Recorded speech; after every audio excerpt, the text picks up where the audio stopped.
Hello ladies and laddies, it is I, the Gaming Goldfish. Welcome back to another video. Today I wanted to do something a little different by reviewing a TV show rather than a game. So, welcome one and all to my review of the Amazing Digital Circus. If you have not watched the series up to episode 6, then heads up, because this will be filled with spoilers for both the Amazing Digital Circus, as well as a couple spoilers for the Undertale True Pacifist route.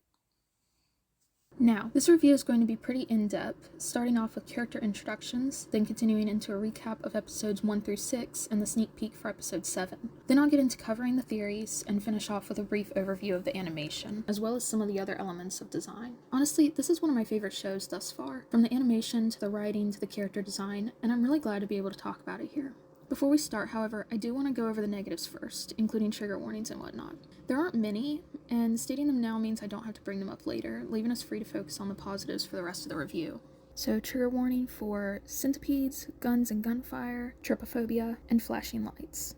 Now, before we get kicked off here, I would like to issue a warning because this The Amazing Digital Circus is a place to be enjoyed by all ages. is definitely not that. I can't wait for all the children in the audience to get horrible nightmares from the monster. This show contains some pretty good horror elements, as well as some innuendos of a particular kind, and while they do censor most foul language, they unfortunately use God's name in what I consider to be a pretty disrespectful way, and I really wish they wouldn't. But now that we have the negatives and warnings out of the way, let's talk about the story. The Amazing Digital Circus is a series on YouTube created by Gooseworks and produced by Glitch Productions, who also produced Murder Drones, The Gaslight District, Knights of Guinevere, Lackadaisy, Meta Runner, and Sunset Paradise. It is a psychological dark comedy centering around a group of people who had their consciousness trapped for probably eternity inside of a digital circus, hence the name, after putting on a headset they found in, what I presume, was an abandoned building. Exploring abandoned buildings. I sometimes did that. I wouldn't record it, though. I worked in real estate for a bit until I ended up here. Among these people are Zubul, Gangle, Kinger, Jax, Ragatha, and our protagonist Pomni. Wow, that's just about as dumb as my name. Each of these characters receive an avatar reflective of their personalities, behaviors, and subsequent trauma and mental disabilities or disorders, whichever the case may be, and take on a new name after forgetting theirs, which I find kind of interesting as they can remember what their lives were like, but not their names. Character introductions. The first character we're introduced to is known as Kane. It is unclear what or who exactly Kane is, whether he is someone who got trapped in the simulation and learned how to manipulate it, as suggested in Sarcastic Chorus's review covering Jax, or if he is part of the simulation himself, either as the developer or, as some theories suggest, an AI in charge of keeping the place running. He is the ringleader of sorts at the circus, always taking it upon himself and his assistant Bubble to keep the captives entertained with activities they didn't ask for, Go! We just finished an adventure! and often making their time there worse because Any torment I inflict is 100% accidental, like any good war criminal. our second character is known as Zubul. Zubul, being the in-house take-no-crap character that they are, likely had some form of body dysmorphic disorder in their waking life, as they are made up of several interchangeable pieces that don't match and are unable to find anything they're happy with, thus why they appear differently in every episode. While Zubul, at least what we see, doesn't fit every symptom on the BDD list, they are shown to consider their perceived flaws and attempt to change parts of themselves frequently, being uncomfortable in their own skin. Okay, really quick. While in the show the other characters refer to Zubul as they most of the time, implying that Zubul is non-binary, you will likely hear me refer to them as her or she throughout parts of the review. This is not being done out of disrespect, but rather because we are dealing with multiple characters at one time, and referring to a single character with what's traditionally considered a plural pronoun may end up causing confusion with which or how many characters I'm talking about. Zubul is one of the only characters in the crew that is willing to talk back to Kane about the way he runs the circus and refuse to go on his adventures, making them one of the harder ones for Kane to control and, at times, nearly resulting in the destruction of the program, adding to the theory that Kane is an AI that glitches whenever encountering a situation he's unsure how to handle. Ragatha is the one in the group who always seems to get shoved to the side despite being the one people depend on the most. Her new form resembles a rag doll, as she is always the one to try and provide comfort to others, regardless of her own state. Everyone all right?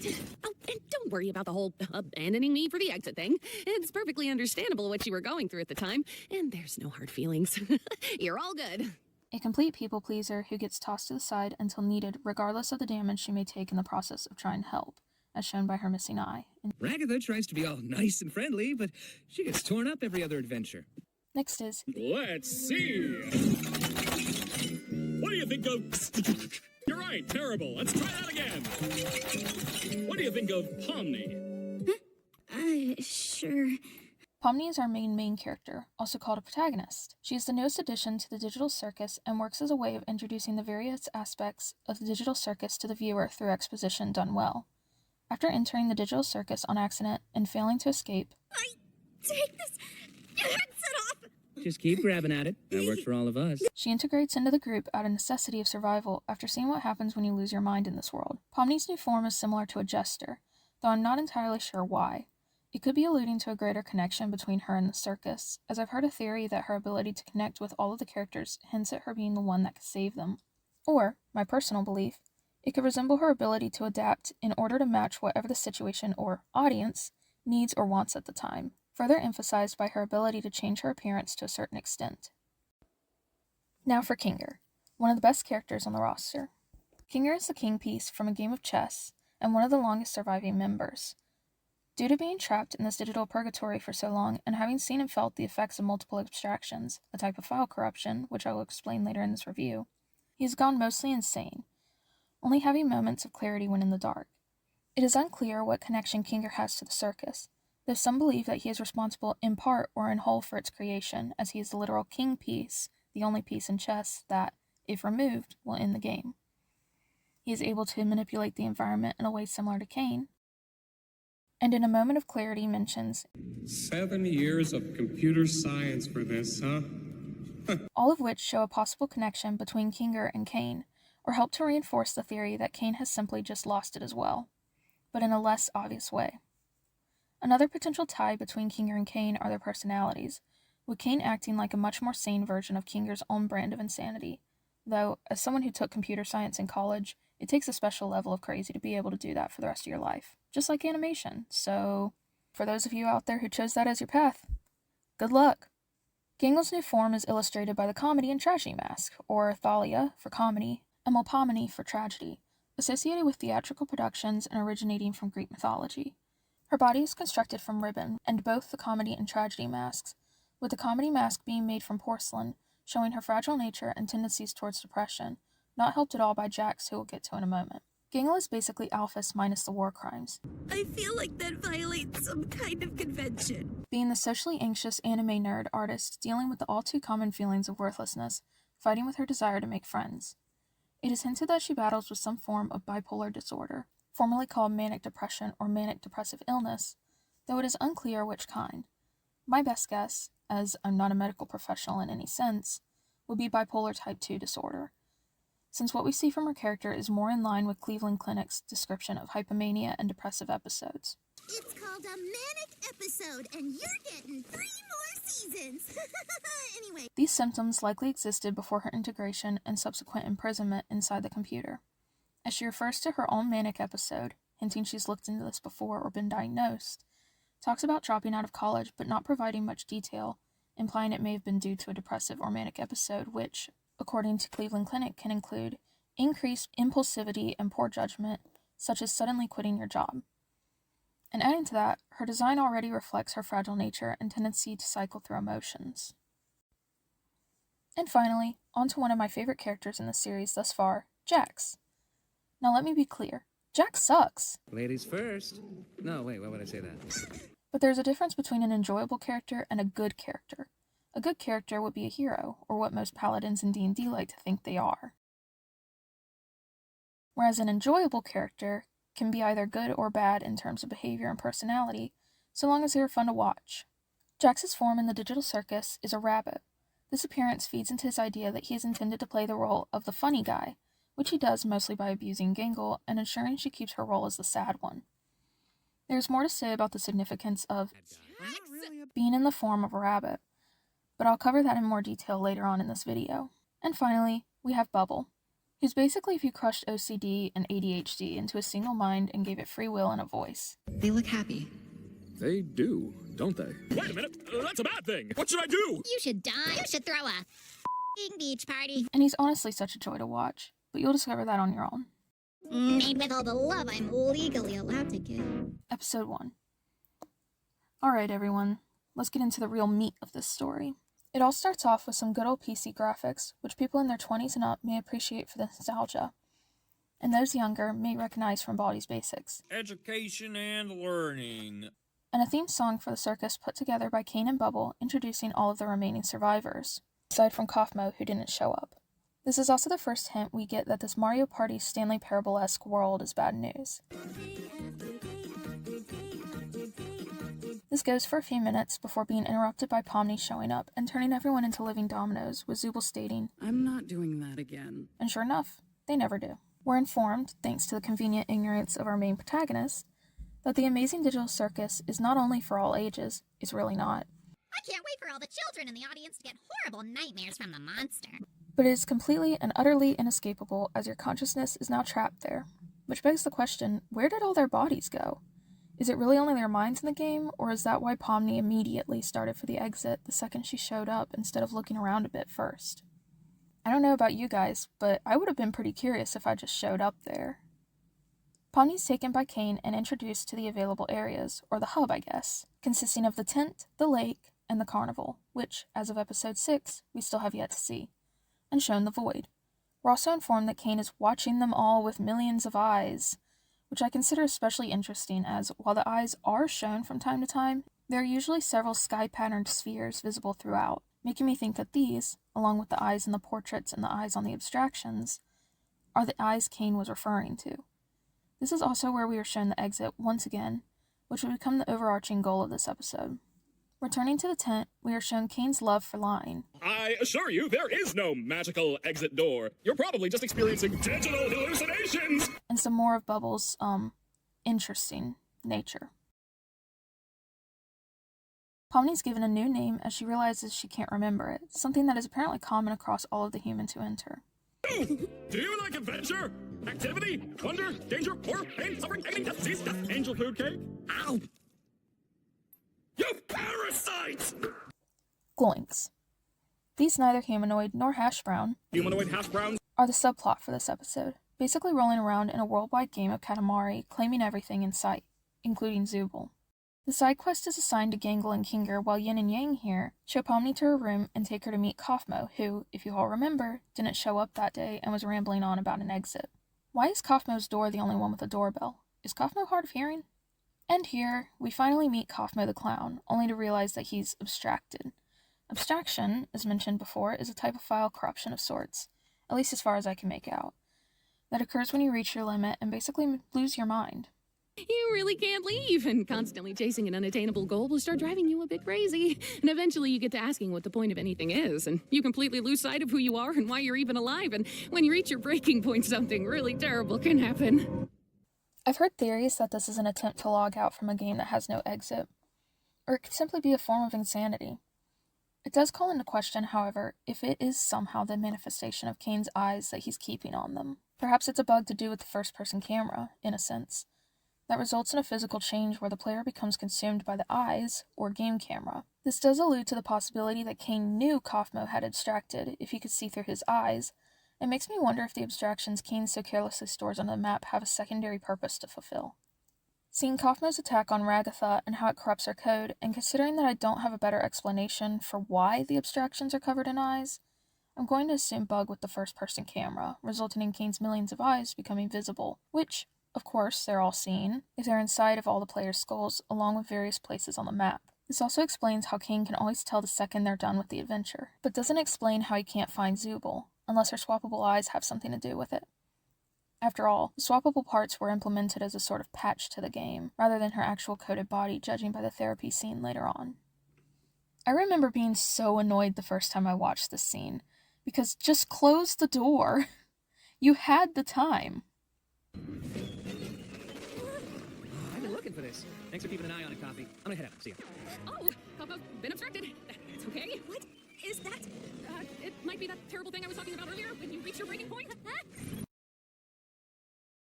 So, Jax runs off like the hero he is, probably the smartest thing to do in this case, though. Ragatha is pulverized, and Pomni runs as well, resulting in the abstraction falling onto the lower floor and chasing a Gloink. Pomni runs back to Ragatha, doing a good job of establishing her character as someone anxious but caring, and building a solid foundation for the audience to get attached so that if anything horrible happens to her later on, we'll never be okay again. We're then brought back to the subplot of the Gloinks, being pursued by Kinger, Gangle, and now Jax, who helps with the search by throwing a bowling ball at Kinger. This is the most surreal, skin-crawling, and possibly terrifying thing I've seen in my life. We see Zubul again moments before she's eaten by the Gloink Queen along with Kinger's hands, though he doesn't seem too bothered by this, to be honest. And we flash back over to Pomni, still on the run from the giant black shrimp, which apparently can't see with all of its eyes, supporting my theory that Kane is the only one who really uses them, as she finally managed to escape the shrimp again and stumbles across the exit. She heads through immediately out of an attempt for self-preservation, realizing that she could be freed now while everyone else is left to suffer, or she may lose the chance forever and be trapped here with them. Choosing a chance at personal freedom, she finds herself trapped in a never-ending maze of doors, and it's here that we get another interesting dilemma called the gambler's fallacy. For anyone who's unaware of the gambler's fallacy, also called the Monte Carlo fallacy, it is a cognitive bias that basically boils down to the false belief, or fallacy, that previous outcomes increase the chance of a different outcome despite the odds remaining the same. For example, if you flip a coin where the odds of heads or tails are 50-50 and it lands on heads 5 times, you may mistakenly start to believe that it is due to land on tails, despite the odds remaining 50-50 for each flip, as each flip is independent of the last. Similar to that time I rolled 5 critical ones in a 2-hour campaign on 4 dice. You may think that my luck was due to change, but each roll had the same odds, and 4 critical ones did not stop the 5th from showing up. So, following Pomni, we start to see the gambler's fallacy presenting itself. As every door she opens, she believes the next will have a different outcome, and despite knowing that at any point she can turn back, she continues because she's due to receive a different result. She eventually starts driving herself crazier than she could ever hope to be before coming across a computer and forgetting what sanity is even supposed to look like. 'Cause this ain't it, Chief. Why do I feel like that's important? And why do I get the feeling the C stands for Kane? Regardless, she continues and finally receives a different outcome, being launched into the void. Ew. Going back to the others, Kinger gets his hands back, still holding onto Zubul's head, and Shrimpmo, who woke up and chose violence, turns the Gloinks into his own personal game of whack-a-mole, before the others head leisurely up the escalator. I love how none of them noticed the escalator, but they all happened upon the giant hole that led to a radical slide. Kane either rescues Pomni from the void, fixes Ragatha up, and the Gloinks are somewhere, I suppose? And the players are rewarded with a digital feast straight out of a Lego game with no nutritional value. Because we don't need to eat, drink, or sleep in this digital world. So the digital food here only gives off the virtual sensation of eating without any of the nutritional benefits. And the camera zooms out to confirm that the computer Pomni saw was indeed the one they are trapped in. And there's the end of episode 1. So, going back to the computer that her real-life body should be sitting at with the headset her real-life self had put on, it makes me wonder, what would have happened if she'd put the headset on here as well? Would anything have happened at all? Would she be teleported deeper? Or would she have actually been teleported out? Maybe Kane knew there was a limited window where she could leave before becoming completely stuck, since it leads to the void and we never see it or the void after this. This would explain Kane's panic over anyone entering the void, as well as the zoom effect on the camera as Pomni floats out. Or maybe Kane is just afraid of the void himself, and if he's part of the program, maybe that's why he doesn't know what's out there, but why lead people to it? I'm starting to think the exits are completely outside of his control. He's already been shown to lie, so it wouldn't be too much of a stretch. But if the headset in-game works, is this what causes abstractions? People want an exit, so Kane makes an exit, then they go crazy over the exit, put the headset on, and go even deeper into the game. It would explain the obsession with the exits we see on Kaufmo's walls. Or would this be prevented by the real-life computer being on, whereas the in-game computer is shown as being off? Episode 2. This episode starts off with Pomni having a nightmare about the new world she's locked in for the rest of eternity, probably, where she abstracts and gets locked away with the rest of them by Kane. This is where we are shown a little bit more of who and how Ragatha is as a character, as she goes to check on Pomni and reassure her that there are no hard feelings about the previous day's events, also showing an unsure, nervous, and possibly clingy side of herself during the scene. Wait, why are the locks on the outside of the door? Next, we cut over to Kane pitching his idea of the day to Zubul, the only one who decided to show up, claiming that he's testing a new AI that is 57 times more immersive, effectively capturing the sadist's attention, and leading Pomni to the understandably depressing realization that their whole lives are going from minigame to minigame with no end, outside of insanity, in sight. So they all hop off the wagon, a background NPC changes their friend's expiry date, and the party makes their way to the quest giver. It's good to see Gangle still with her happy mask, though. Oh, well, never mind. I've watched this series 3 times already, and every time I see the Queen's head, I still mistake it for a pumpkin. So, the walking pumpkin entrusts them with the key to the city, for some reason.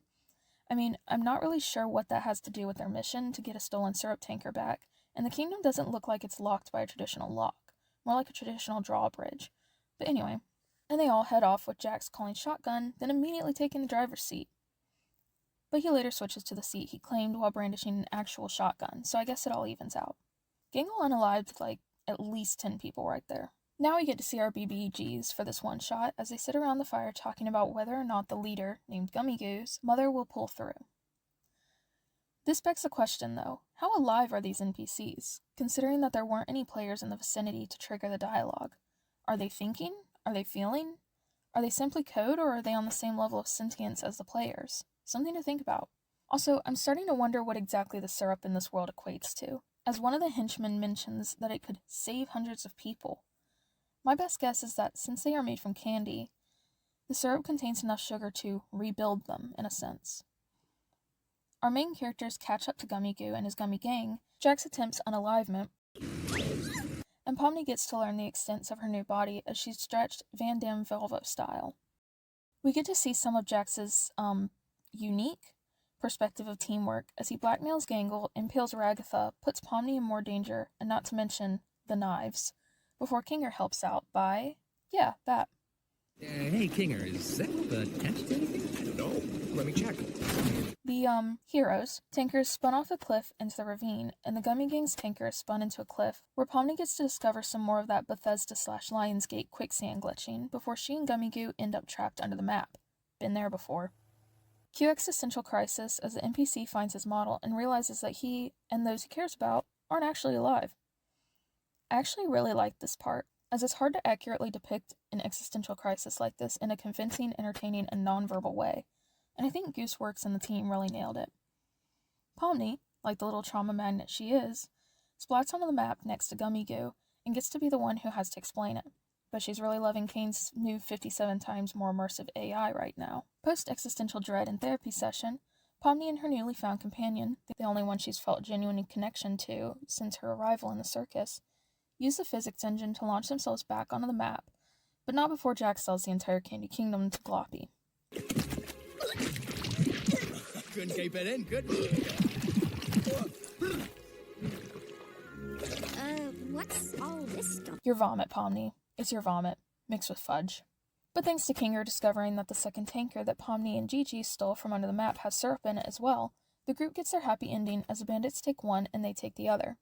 After all, it could be days, weeks, or even months before the potential economic downfall and arrest for counterfeit or possibly infringement occurs, so we might as well enjoy the calm before the capitalism.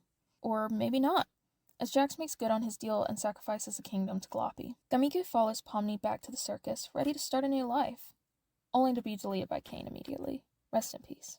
And to finish the episode off with a silver lining that's actually just painted tin, we get to see Kaufmo's funeral as his characters, apart from Jax, mourn their abstracted friend, and Pomni, seeing that he's being remembered, is able to lay some of her own fears to rest as she realizes the others will remember her too if something were to happen, that her time here won't simply end with her being forgotten and left alone. Episode 3. We open with Pomni holding her breath to see what special effect or ability she has while suffocating, as they can't actually expire in the digital world. We learn that each person has a different bizarre thing that happens to them. Kinger glows, Ragatha's hair stands on end, Gangle's mask spins, and Zubal's limbs straighten out. As far as what Jax does, your guess is as good as any. There are a few different theories online, such as his fur poofs out, which was my immediate thought as well. His eyes bulge, his face does the screaming thing, which is supported as we've seen Zubal strangle him before. Or he goes invisible, which I initially thought had the most evidence as we see him disappear after finding Kaufmo and reappear out of breath. Sup, fellas. But if you look closely, boom. So unfortunately, that doesn't hold up as well right now. Maybe later. Knowing what we know of Jax at this point, you'd think he'd use invisibility to his advantage fairly often, and it makes sense he wouldn't want anyone to know about it. What? It could be a completely unrelated question. You'll never know until it's too late. But at the same time, Wouldn't everyone else start to notice him disappearing and reappearing? I don't know. It would explain how he gets so many items without people noticing, though. Right now, though, it seems like the funny scream is the most likely. As for Pomni, she changes colors. Kane barges in with his new game of the day, Luigi's Mansion, but with a twist. You see, one half is Luigi's Mansion, but the other half is Resident Evil. So how I see it, this will either be loved by all, appeasing fans of both styles of horror, or hated by all, appeasing no one. Only time will tell. After making their way into the mansion, Pomni having 2 heart attacks for the price of 1, and Jax vacuuming up the only semblance of a tour guide they're likely going to get, they're left to choose between 2 doors. The door on the left being normal, and the door on the right being scary. The ghost guide tells us this prior to his untimely re-death, while gesturing the wrong direction for both doors, so it's safe to assume that he's referring to the players left and right, only he isn't. As we see Jax throw Gangle's mask at the safe door, only for... I'm starting to wonder if Kane even tests the maps before releasing them. So, Kinger and Pomni end up getting dragged into Resident Evil, while the others choose self-preservation and split the party. No, in actuality, the mouth door closes up and they have no other option but to take the other door. Meanwhile, Kane showcases his ability to summon players regardless of where they are, so no more hiding, I guess, as Zubul is forced into a one-on-one heart-to-heart as Kane tries to determine the root of her behavioral problems, so that he can figure out why she keeps skipping his adventures. He does this by not listening. Kinger and Pomni end up in what looks like that one episode of Gravity Falls minus the blood and chanting. We get a quick glimpse of the various mutilated versions of the main characters and the mounted head of an additional creature. There's red splatter all around the placard, so I'm assuming the hunter weirdly mounted it in a state of derangement. I rewatched this part a few times to try and make out whether the lower jaw was actually moving or if it was just the light reflecting on it. And I think it's just the light reflecting, but still, it's cool detail. They both decide to explore a bit in the hopes that they can find their way back to the others, discovering that the head mounted on the wall is what drove the hunter of it to insanity, until he eventually shot his wife in an attempt to protect her, mistaking her for the beast. He states in a recording that he, let me check my notes here, shot the creature multiple times in the vitals and severed its head to keep on his wall, warning them not to let the head out of their sight. Well, this is some rather inconvenient lore placement. I think I got him. I can't see my hands.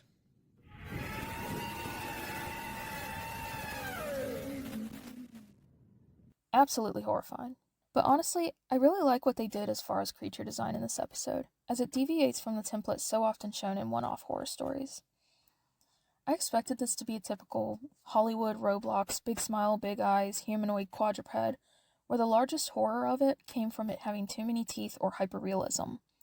So I was glad to see the deviations made to its actual behavior through the use of hallucinations. The hooked teeth also imply that it primarily attacks by luring its prey in with something that they desire through the hallucinations caused by the disorienting lighting, before hooking the prey in its teeth and thus preventing it from escaping as it swallows it whole. The curvature of the hooked teeth would make it difficult to go anywhere but further into its mouth after all. I'm not a zoologist though, I'm just theorizing. After Kinger and Pomni go from the frying pan into the fire, we flash back to Zubul and Kane's therapy session, which is now dissolved into an argument where we get this banger of a line. I do not use my adventures to torture my guests. Any torment I inflict is 100% accidental, like any good war criminal. And we learn a little bit more about Kane's mental fragility as we're reminded that this is the guy that's holding the digital world together, and learn a little bit more about Zubul. It's me, remember? I don't like myself. I hate this body. I hate all these stupid removable pieces. I just want to find something that feels good. Going back to Kinger and Pomni, we rejoin them both as they crash land into the cellar. Considering the speed the dumbwaiter was going before we left, and the speed it crashed at, I can only assume the cable snapped on the way down. Pomni grabs a gun from the hunter's corpse in the corner, and Kinger takes aim as they're set on by the monster, shooting both the body and its giant big head mode head, despite, what was stated earlier about the hunter already having shot it multiple times. But I guess it's still technically not dead. They are immediately dragged deeper as it's revealed that their souls are now part of the hunter's exchange to get his own back and escape from hell. But not before this great observation from Kinger. Now wait, how did he record this if he was in hell? Looking past the whole angel situation, since that's not how God or angels work at all, we're moving back to the rest of the players, who have been sitting so patiently waiting for the DM to remember them, Ragatha, Gangle, and Jax, who's been tied up likely because he tried to vacuum up more ghosts. Ragatha and Gangle look so happy here as they share tea with the aforementioned wife, who seems rather nonplussed about being, retired earlier by her crazy husband and chalks it up to silly priorities. Way to look on the bright side. Ragatha wheels Jax in his little red wagon out of the room, and they all wait for Kinger and Pomni to escape and join them. Flashing back to Pomni and Kinger again, Pomni tries to outrun a legion of demonic spirits and ends up getting possessed. Who could have seen that coming? And we get the classic, beat the devil out of him. But not before this interesting line about Kinger's wife.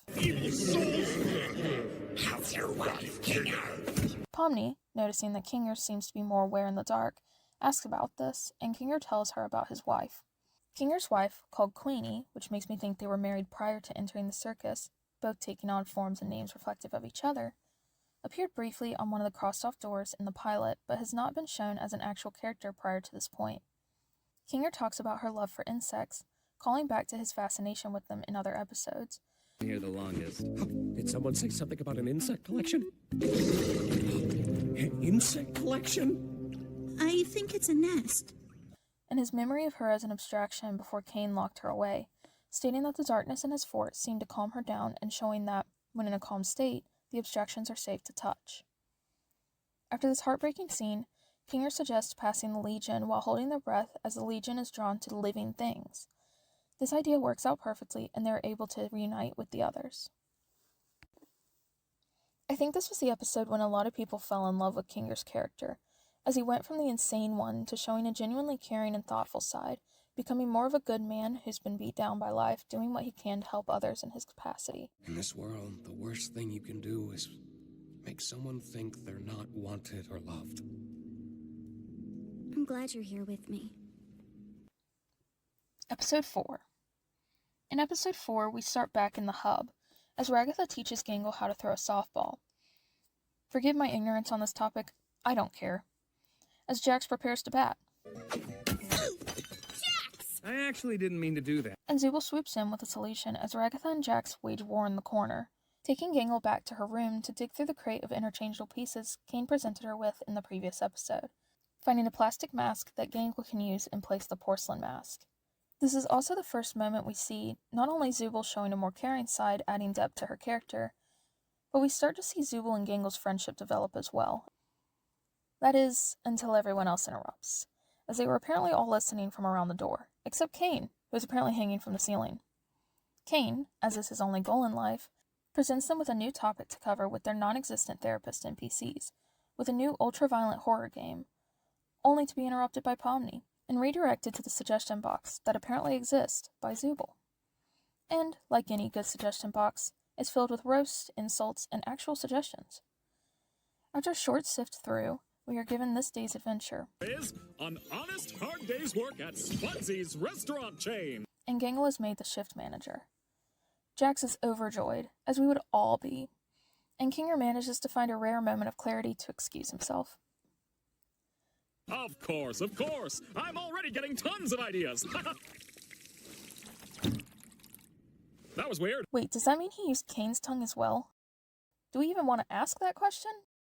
So anyway, moving on. As someone who's done opening shifts at Sandwich Path, this episode gave me the weirdest freaking mix of nostalgia and anxiety. I don't know, just something about seeing the oven switches being flipped just brought me straight back. So the store opens, and they all prepare to greet their first customers, but not before Jax violates multiple ethical and health codes, and Gangle calls the boss. And there's that CNA logo again, and wait, egg? Excellent? Gloinks? MatPat theory? Cordless landlines? You know, I can only suspend my disbelief so far. I have to say, though, I really like how this episode properly captures the fast food environment and feel, especially with Gangle's remarks of, Oh, I hate this guy. Never say you hate the customer while the customer is still here. Oh, we wait until after hours for that? and the trash can being directly underneath a pile of trash. But I genuinely loved all the funny little notes and Easter eggs sprinkled throughout. Jumping back over to Pomni, she gives their first customer a number 57, which I only bring up because it was the same as the numbers on Cain's bookshelf seen prior, as well as the percentage used for the new AI. Though whether that's what was actually ordered or not, your guess is as good as mine. Before the next customer orders a stupid burger, Ragatha accidentally getting some in her eye, and...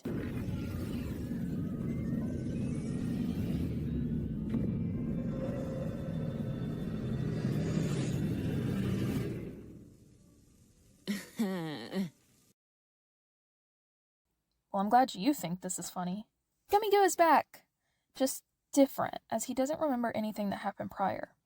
I suppose this is a good thing for him, but clearly it hits Pomni hard, as this was the first friend she'd made.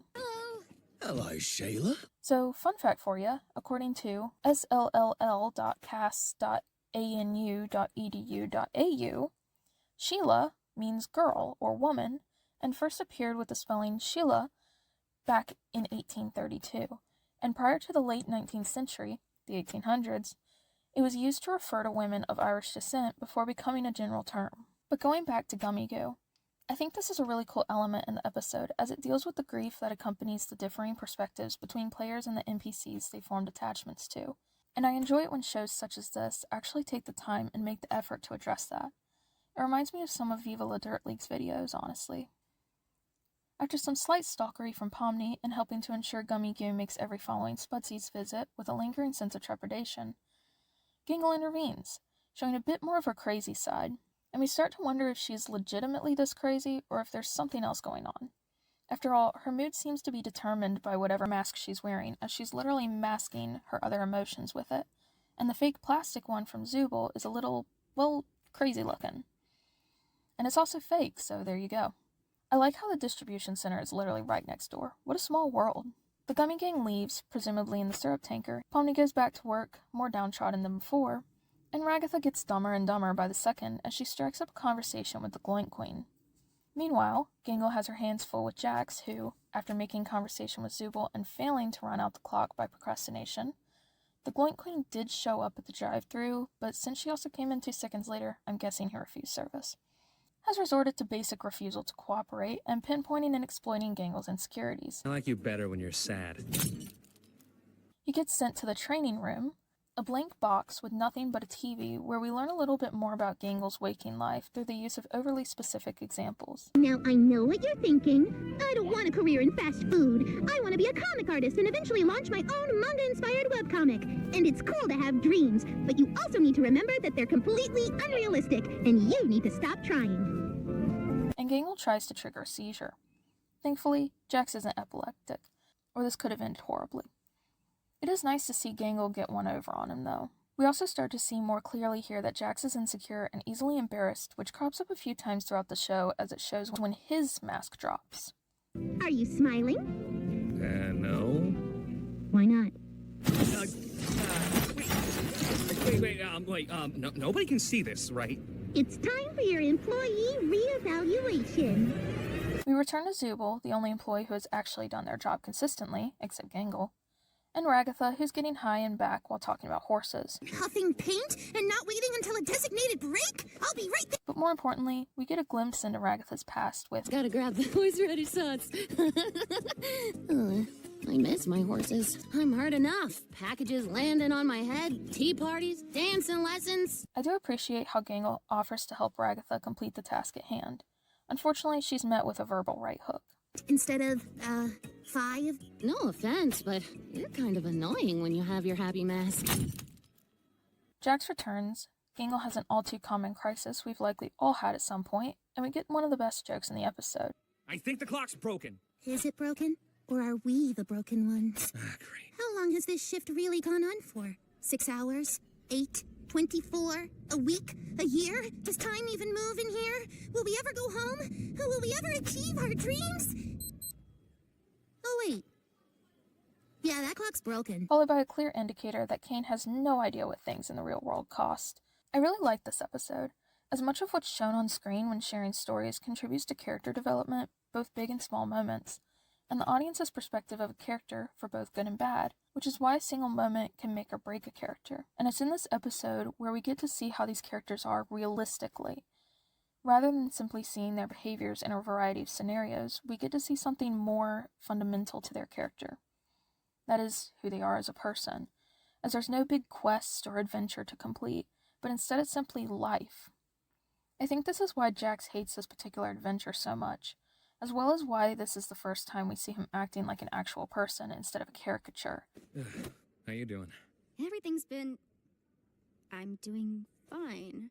You got time to clean. I'm on it. For example, using their real names instead of their nicknames. Later, Pomni. As it's much harder to be a cartoon character in hardcore realism, but I'll talk more about that aspect of his character as we go through the remaining episodes.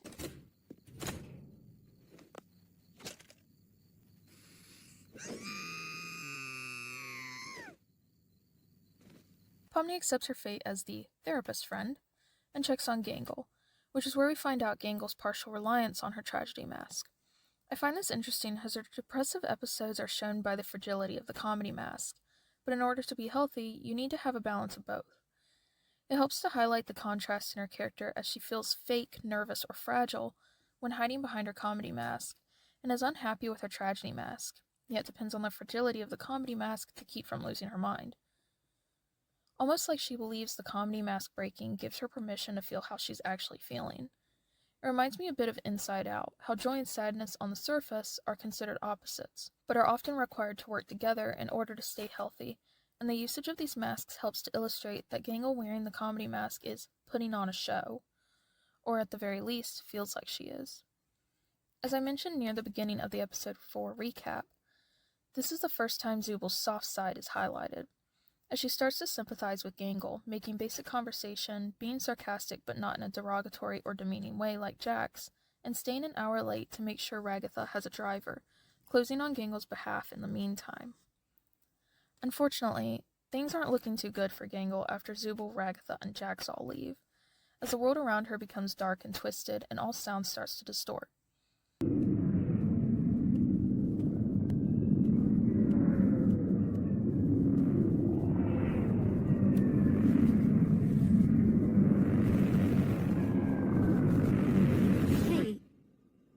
The distortion of sound could also be a connection to the other abstractions that are shown to leave glitches wherever they attack. She's pulled out of this state by Pomni, who hasn't left quite yet, and Pomni offers to close the store in her place, allowing Gangle to leave early. Gangle, after leaving the restaurant, stands on the curb before using those newly learned softball skills to yeet the mask as far away as possible. And now that the mask is gone, she manages to force a true smile with the tragedy mask, something that is important to the growth of the character, as she is now able to fight her restrictions without being fully influenced by her current mood.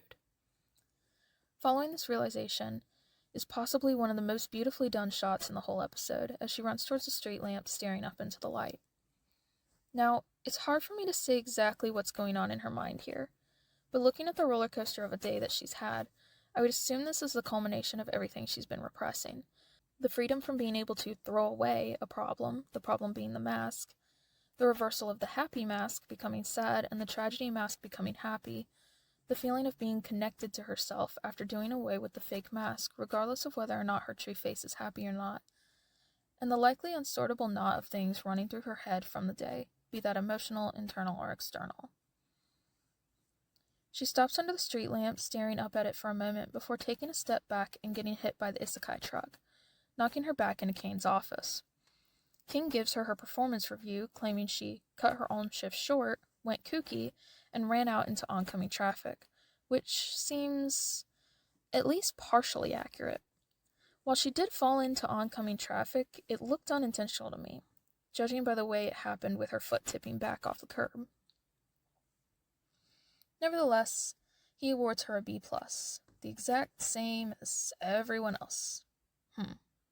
Except Kinger, who got an A+ for bull riding. Gangle leaves the office and Kane pats himself on the back for what a great boss he is, moments before glitching out, as he's apparently physically unable to carry that massive ego. Hopping back over to the rest of the group, with Ragatha still feeling the effects of the stupid sauce, and Gangle nowhere in sight. Zubal goes to search for her, finding her tucked away in a corner, assuming no one would want to see her after the way things went. Look, the new mask was a bust. So what? I'm sure we'll find something that works eventually.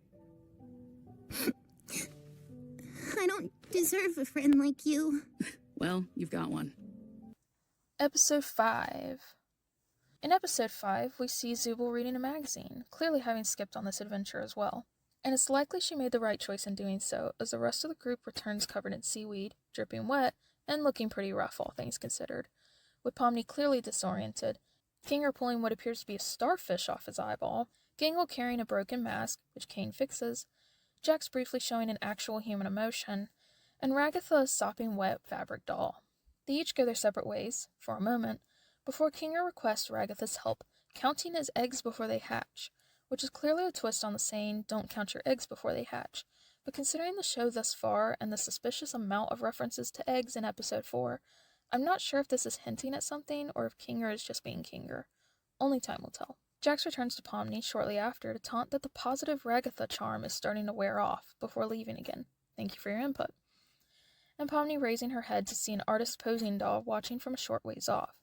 The doll has appeared in previous episodes as both a face on a door and as the unfortunate character seen taking a bath while Pomni searched for Kane, though, at the time, he seemed like nothing more than another NPC.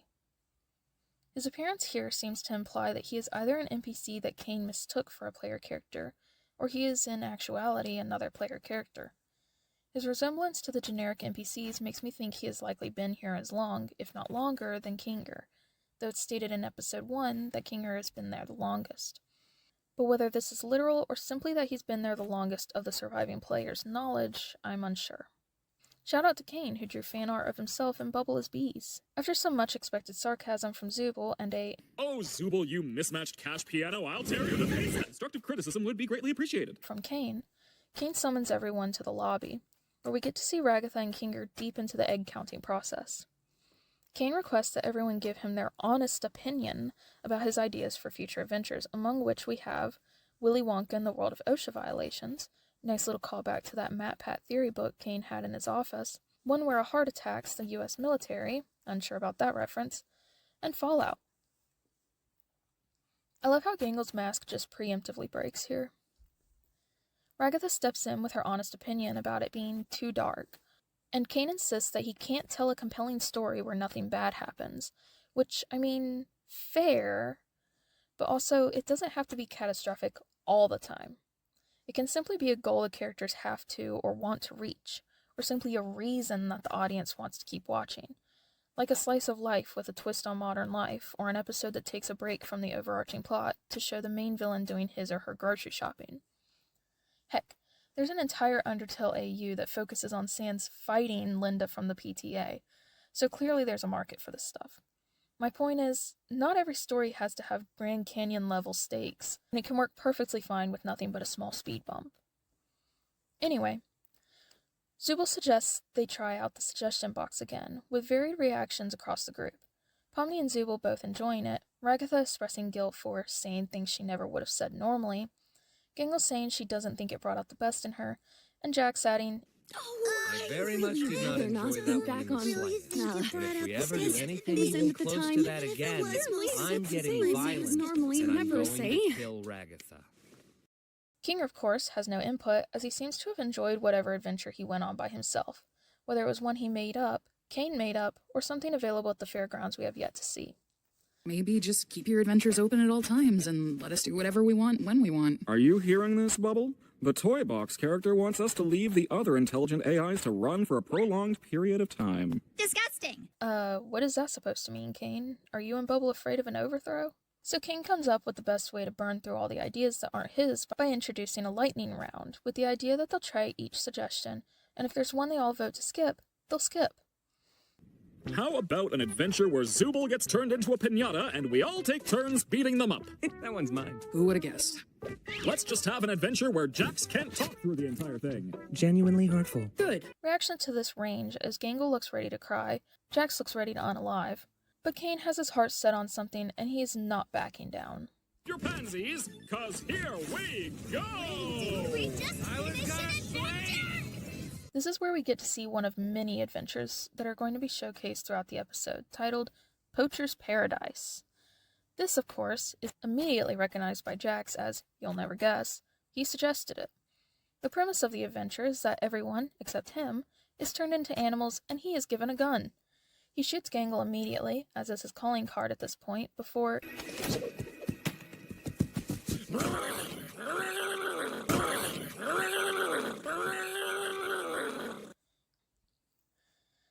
Yeah, that's enough of that. The group takes a vote and they all, except Jax, agree to skip, as well as voting to make Jax a vegan. But she was not just any girl. She was a fairy. Also, I think they left a bit of Gangle there. Oh well. Next, President Pomni, a scenario invented by Jax where Pomni must navigate a crisis involving multiple warring nations and a threat of attack from said nations. Apparently this crisis primarily centers around an ongoing war between New Zealand and Australia, and Pomni needs to consider taking in refugees. How this results in them being targeted by attacks from both sides, however, I don't know. Everyone is given a script, save Pomni, as Jax wants to see how she'll handle it. Kinger, upon realizing Pomni was left in the dark, takes Pomni into the zone of contemplation, and we get to see this absolute masterpiece of a briefing. Why is there a photo of an abstraction just chilling in the back? Who is that? Long story short, Gangle is strapped, remember Jax was in charge, and everyone blows up. Smash cut to an anime that, you know what, I'd probably watch it. This, of course, is Gangle's contribution, though how anyone could have guessed is beyond me. We see the classroom with stickers of all the main characters on the lockers, except Kinger, who's the teacher, a drawing of Kane on the board, and yet another blue teapot, some spider-looking thing in the corner, and Professor Kinger wearing what looks like Elliot's outfit from Journey to the Quest. I like how the animators modified Kinger's glasses for this. Oh look, a poster for the Gaslight District. Is that an origami abstraction? I know what I have to do. Anyway, Jax complains, as per usual, only to be told in essence to shut up by Zubul, and somewhat surprisingly Ragatha, with Zubul reassuring Gangle that her idea is fine before Jax makes his way to Pomni, clearly trying to establish some form of alliance within the circus, only to be met with, You threw me out of a moving truck. you know what? That's fair. Jax votes to skip and resorts to blackmail when the others don't immediately give him what he wants, targeting Gangle, who, out of embarrassment, votes to skip. Presumably the others follow suit for her sake, as we skip to the next adventure, stargazing. This genuinely looks so peaceful. Ragatha's watching the fireflies, Gangle, Kinger, and Zubul are all having a picnic, and Jax and Pomni are relaxing on the grass a few feet away. Pomni is clearly happy as her experience up to this point has been trauma and minigames, and Jax, despite the adrenaline junkie he normally is, begins to show a calmer, more extrospective side, as he asks Pomni if she believes Gangle is capable of happiness. Though there have been smaller hints before this is the first major cue that Jax, like the others, isn't a one-dimensional character. Someone who's mean to her all the time. She likes when I'm mean to her, though. I didn't think you cared about what other people like. I just... No, yeah, you're right. I don't. As he starts to wonder if the others, such as Gangle, are able to break free from their designated archetypes, hinting at a possible ignorance rather than straight-up malice all the time. Ragatha, however, overhears Jax talking about Gangle and misinterprets what he says as his usual bullying, rather than an actual question. I honestly wish I could put the entire scene here, as there is a lot of information and characters shown in this short segment, but alas, no. You'll just have to watch it. I'm not going to spend too much time talking about this scene right now anyway, because I plan on revisiting it in more detail later on in this review. So instead, a quick overview. After Ragatha joins the conversation, things remain peaceful, for a few seconds. Do you have any actual friends? Not anymore. Oh, wait, no. I'm sorry. I wasn't talking about that. That wasn't meant to be, And she runs off, rejoining the conversation with Kinger. When Pomni asks, he brushes it off with sarcasm. While it is hard to see in what other ways Ragatha may have meant this, I'm assuming that she meant it in the way of his behavior as chasing people away, rather than intentionally bringing up someone that he cared about. So this is where we start to see the signs that Jax, represented in the circus by a rabbit, is likely struggling with loneliness. Rabbits, for anyone who doesn't know, tend to become more aggressive and destructive when they get lonely, feel trapped, or are dealing with the loss of a companion, as this conversation with Ragatha implies.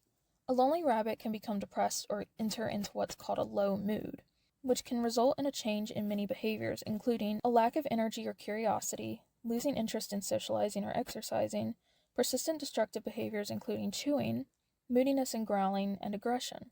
You want to go nuts? You want to finally work off those weeks of rage and anguish that have been building up inside you? We also see his excitement towards food diminish between episode 1 and 4. Delicious meat. Oh no, they killed Zubul. Anyway, you guys want to go get something to eat? You know, I am pretty hungry. You didn't even do anything. So what? I can still be hungry. Well, not really, because we don't need to eat, drink, or sleep in this digital world. So, and an increase in his lethargy. I was gonna sleep. Didn't we just finish an adventure? With the slip up from Ragatha, as well as Jax expressing his frustration at the circus, I think it's safe to say feeling trapped and dealing with the loss of a companion both fit as either the root cause or leading influence of his behavior. I've been looking for this. Thanks for keeping an eye on it, Coffee. I'm gonna head out. See ya. This scene also works to highlight some of the differences between Jax and Ragatha's ways of coping, as Jax states, Doesn't she get on your nerves sometimes? I mean, she's nice to everyone. I don't know. I think she tries way too hard. Like, we're stuck in... Why are you always pretending everything's always fine? Like, if you tell someone they're loved and appreciated every day, it just kind of loses all meaning. It just feels like she's trying to take advantage of you, you know? I don't know. Also, she's dumb and she looks weird. a sentiment expressed by Gangle earlier on. Oh, Ragatha. I love her, but after a while it gets kind of hard to tell how genuine she's actually being. Well, maybe... Anyway, we can't spend all night out here talking about our feelings. This isn't to say I think Ragatha's fake, but I think she leans so far on the side of optimism that she doesn't allow any room to process or address negative emotion, something that realists require. This is something I brought up in my overview of episode 4 with Gangle, and how the happy mask breaking somehow gives her permission to be real for a moment. Something we see in contrast, however, is that Ragatha is able to accept that sad Gangle should be treated with kindness, not fixed, whereas Jax doesn't have the benefit of a happy appearance or a sad appearance to justify having negative emotions. To be clear, I'm not at all saying this to dismiss his horrible behavior. These were all choices he made and people he intentionally hurt, and no amount of broken boy I can fix him sympathy justifies or excuses that behavior, or rights the wrongs that he's done to those around him. But it helps us to understand where that behavior could originate from. And personally, I think the lack of support when it comes to addressing what are typically considered negative, but are more likely just unpleasant or uncomfortable emotions, is something that Ragatha fails to understand with both Gangle and Jax. As supporting someone with kindness when they're struggling certainly has its place, but it doesn't always hold the same value as supporting them through the unpleasant emotions themselves. Rather, I think in some cases, kindness simply acts as a redirection from the hard feelings, instead of actual assistance in handling them, resulting in people carrying these burdens on their own at the end of the day. On that same note, we see Gangle start to gravitate towards Zubul, who, unlike Ragatha, allows herself to stay grounded and prefers reality over a colorful fantasy where everything is fine. And we see Jax start to connect with Pomni, who, in a similar vein, stays down to earth as she's more focused on navigating the current problem than reassuring everyone it isn't there. Both Zubul and Pomni create a safe space, as Gangle and Jax know they'll be honest with them, respectively. As the scene continues, we see Jax start to talk honestly with Pomni before remembering his persona and resorting back to sarcasm. I don't know. Also, she's dumb and she looks weird. The camera pans up to Kane and the very flirtatious Moon, still haven't figured that one out, not sure I want to, where Kane realizes that Calm is bad, for some reason. Well, Kane gives us the reason, and it's jealousy. He has to ensure they don't like their own ideas better than his, or they won't want to go on his adventures anymore. So he promptly ends the stargazing adventure and cuts to intermission. Here we get bombarded with a lot of really fast-moving imagery, so I'm going to slow it down a bit. The first thing we see that's particularly interesting is Jeffrey. Hello, Jeffrey. Secondly, though, is the reappearance of Kane's hundreds of all-seeing eyes, followed by a show of intelligence from Kinger, i.e., the only one who thought to try and catch the bowling ball. Some poses here that I'm kind of surprised I haven't seen people drawing their OCs in all over YouTube. And a shot of Jax running down the hallway, surrounded by the abstractions, and stopping outside the door of a frog character named Ribbit. This is the first time, I believe, that Ribbit has been shown, and as the photo on his door is crossed out, we can assume he's abstracted by this point. It's theorized, and seems likely, that this is the friend that Ragatha brought up during stargazing. Whether this scene is a reminder to Jax of his abstraction, or if this is the exact moment Jax realized he abstracted, with neutralcharactersfandom.com suggesting that Jax is the reason for his abstraction. Though I haven't read past the first paragraph in the article, this could also be a failed attempt to stop his abstraction as well. Immediately after this, Zubul, who has somehow managed to break out of Kane's intermission like some form of sarcastic SCP, interrupts the intermission to ask Kane what exactly the point is. Kane blue screens, so to say, and the characters appear in the next adventure. Bar. This next adventure takes place in a 1920s noir-style bar, with Zubul playing the part of a bartender, which Jax has a few comments about. Yeah, this was one of my suggestions. I worked at a bar briefly. I like making drinks. That sounds fitting for you. Hey, I'm always down to make art together if you want. Oh, I didn't know you were an artist too, Zubul. Yeah, I was a tattoo artist for a couple years. A bartender and a tattoo artist? You're killing me here, Zuby. We're reminded Jax is still a vegan at this point, and are given yet another hint that Kane may not have been entirely honest about the scope of his control over them. Since I'm a vegan. What? I hate this! How is this even possible? I thought Kane couldn't... One of the few things I don't have control over are your mind. Wait, what am I doing? I wasn't paying attention. You can't do that. What do you mean you can do that? Yeah, I don't want Kane to punish me. Kane's not gonna do anything malicious. It's not in his nature. You really want to find out? The only thing holding Kane back is the fact that he likes us. I wouldn't push and also make Jax a vegan for the rest of the day. I could have made it way worse for you. Radical. I watched this series with my parents, both of which are pretty good at figuring people out, and when my mom saw the scene, it made her think Jax is actually pretty good at reading people, far better than he lets on, as his comments towards and about Zubul are specific in an easy-to-play-off sort of way. With Zubul's take-no-crap attitude and strange amount of down-to-earth realism and maturity, she fits the profile of someone who's had to crawl their way up from the bottom. It's likely she had a hard life prior to entering the circus, and Jax's comments here implies that he knows it. Pair that with his tendency to know things he shouldn't, Do it, or I'll tell Ragatha about the figurine thing. and have things he shouldn't. I hope he's all right. Don't worry, Dollface. I've got a key to his room. Wait, what? Why? You shouldn't have keys to anyone's room. Nah, I've got keys everywhere. I happen to know a way into the kingdom walls, if you'd be willing to help us out in return. Hey, when did you... Shut up. Oh, wait, I have a key to Zubul's room. I wouldn't be surprised if he somehow managed to dig up some dirt on Zubul's past. I also question if her exploring abandoned buildings and Jax's backstory he shares with the group immediately after being the plot of Breaking Bad have anything in common, especially with Exploring abandoned buildings, and posting videos of it on. I sometimes did that. I wouldn't record it, though. Here's your Cosmo. Thanks. Hiding something. You'd know all about that, wouldn't you? What's your story, then? I thought you'd never ask. Well, after my lung cancer diagnosis, me and my junkie associate from a chemistry class I used to teach Yeah, I figured. How about you, Gangle? Hey, I wasn't done. Thanks. Hiding something. They all swap stories about how they ended up in the circus after one of the creepiest ways to make an inquiry, You ever have any jobs? Or are you too young for that? I'm 25. where we learned Pomni was an accountant, maybe Kinger should have asked her for help counting the eggs, who enjoyed exploring abandoned buildings. Zubul was a bartender and tattoo artist who also enjoyed exploring abandoned buildings, and Ragatha was a real estate agent. My guess is Ragatha found the computer when trying to scope the place out. Kinger may have worked in the office building prior to it being abandoned, and Jax may have had a backstory here, or he could just be a hooligan. Maybe he and Ribbit both. We also get a little bit of reason as to why Ragatha is the way she is, and why she's so determined to stick to optimism no matter what. Apparently she grew up as a farm girl on a large property with horses, but was forced into the role of being a perfect child by an unhappy and possibly emotionally abusive mother. Unable to experience a legitimate emotional connection with the adults in her life, and never being seen as enough, judging by her statements about her mom's behavior, she now tries to be what she needed growing up for those around her, and struggles to understand when people who don't share her experiences don't need the same as she did. We also see a split second of sympathy and or guilt on Jax's face here, before he turns the attention to Kinger. Zubul realizes Jax may have a fear of corn, and the door opens again to reveal Disappearing Guy!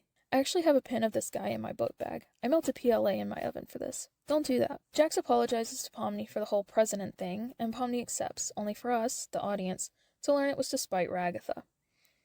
Ragatha responds by bringing up something traumatic that happened to her and Pomni both, and laughing about it, before she realizes it was... Oh, yeah, no, sorry. That was probably pretty traumatic for you. Which I think is a pretty interesting response for her to have here, especially considering what we now know about her childhood, as this is something I've noticed with people talking about their own trauma, where they somehow experience the after effects of it, but don't always think of their own experiences as being as messed up as someone hearing about it.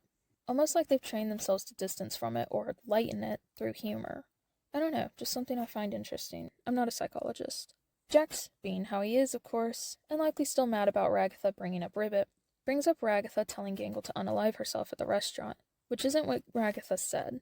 No offense, but you're kind of annoying when you have your happy mask. Wait, is that mean to say? And Jack said the same anyway. I don't care about any of this. Well, that doesn't really sound like a can-do attitude to me. It's not. I like you better when you're sad. But Ragatha, having been high at the time, doesn't remember and immediately tries to apologize for whatever it was she said. So, gaslighting successful. Jax's fear of corn, as discovered by Zubul previously, is put to use, but Kane gets bored and changes the adventure. Kane, why did you choose to put Kaufmo's photo on the tire ad? He just died. Hey guys, I hope we all have a fun game, no matter who ends up winning. Aw, and there's that CNA logo again. Anyway, we get the Big Tops versus the evil Big Tops at the softball game. Presumably Ragatha's suggestion. And Gangle doesn't get an evil version for some reason. Probably because their evil versions aren't actually evil, but instead just their opposites. So Gangle's would have been sad, but happy once her mask breaks. So Kane just goes with Orbsman again instead. I find it funny that evil Ragatha is just Jax and evil Jax is just Ragatha, though.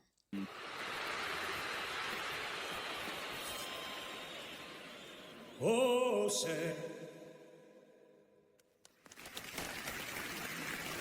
Ragatha's fear of centipedes is established for the third time, which, if I understand anything about the rule of threes, that means it'll be really important at some point in the future. Jax and evil Pomni start to become friends over their mutual dislike of Ragatha, and Jax, in turn, is voted into a Lolita French maid's costume. Something I really like about this scene is how the voting goes down, though. Zubul and Gangle can be seen discussing it in the corner, but Zubul makes the first vote, since Gangle's is likely afraid to, followed by Ragatha, who likely saw everyone else wanted something and didn't want to disappoint. Kinger likely has no idea. What is going on? So he votes in favor of whatever it is. Pomni likely heard the plan since she was on the bench with Gangle and Zubul and votes against it. And Jax, despite not knowing what the voting is for, just knows enough to vote no, but to no avail. Kinger is really focused on winning this game, and you gotta respect it. He takes his job seriously, sending Jax out to bat while in a dress and stealing Zubul's eye when Jax destroys the ball. All you can, Corn. Can? Ragatha and Pomni have a short therapy sesh on the bench, as Pomni starts to side with Jax that it's okay to have negative emotions. Ragatha brushes it off, clearly uncomfortable with gone. Zubul demands another ball from Kane, as Bazubul, evil Zubul, stole the eye that Kinger threw in as a ball, and calls Jax back from his conversation with evil Pomni. He gets 3 strikes intentionally so he can go sit on the bench and no longer have to participate in the team-building exercises in which they live their lives. I'm sorry, but have none of them considered a TTRPG? There are D&D campaigns that last literal years. Just go on Kane's adventures and then come back, or find a way to incorporate it in.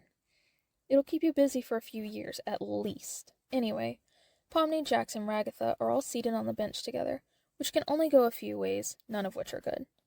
Zubul presents Corn. Jax and Ragatha are descending into argument, with Ragatha deciding that, just this once, it's justified to show negative emotion.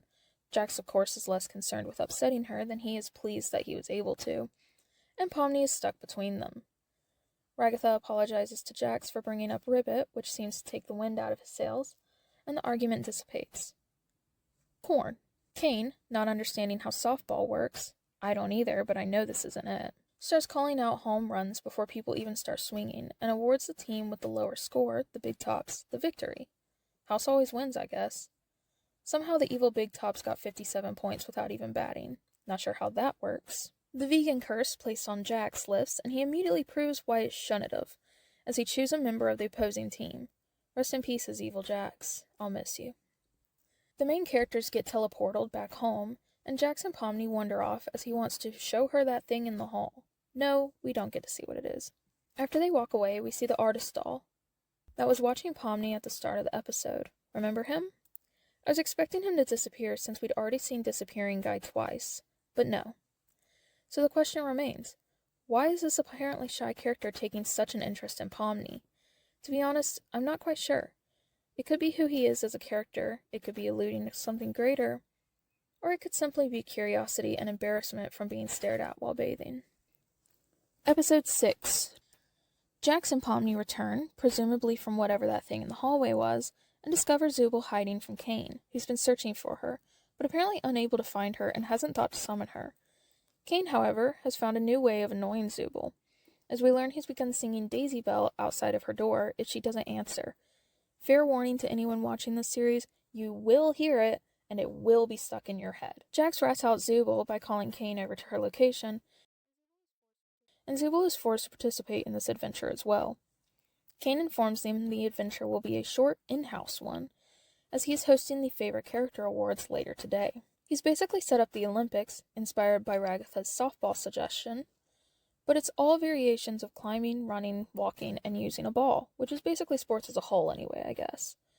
Unfortunately for Zubul, Jax has decided to switch from bullying Gangle to flirting with her. Surely going to... Yeah, sorry, no, I'm not gonna be on a team with that one. Anything all the time? You are in a mood today, aren't you? I love how Zubul asks Ragatha here if she has any stupid sauce left, as we see her steal some from the restaurant in episode 4, and it appears later in this episode as well, implying that Ragatha's just been keeping it on hand this whole time.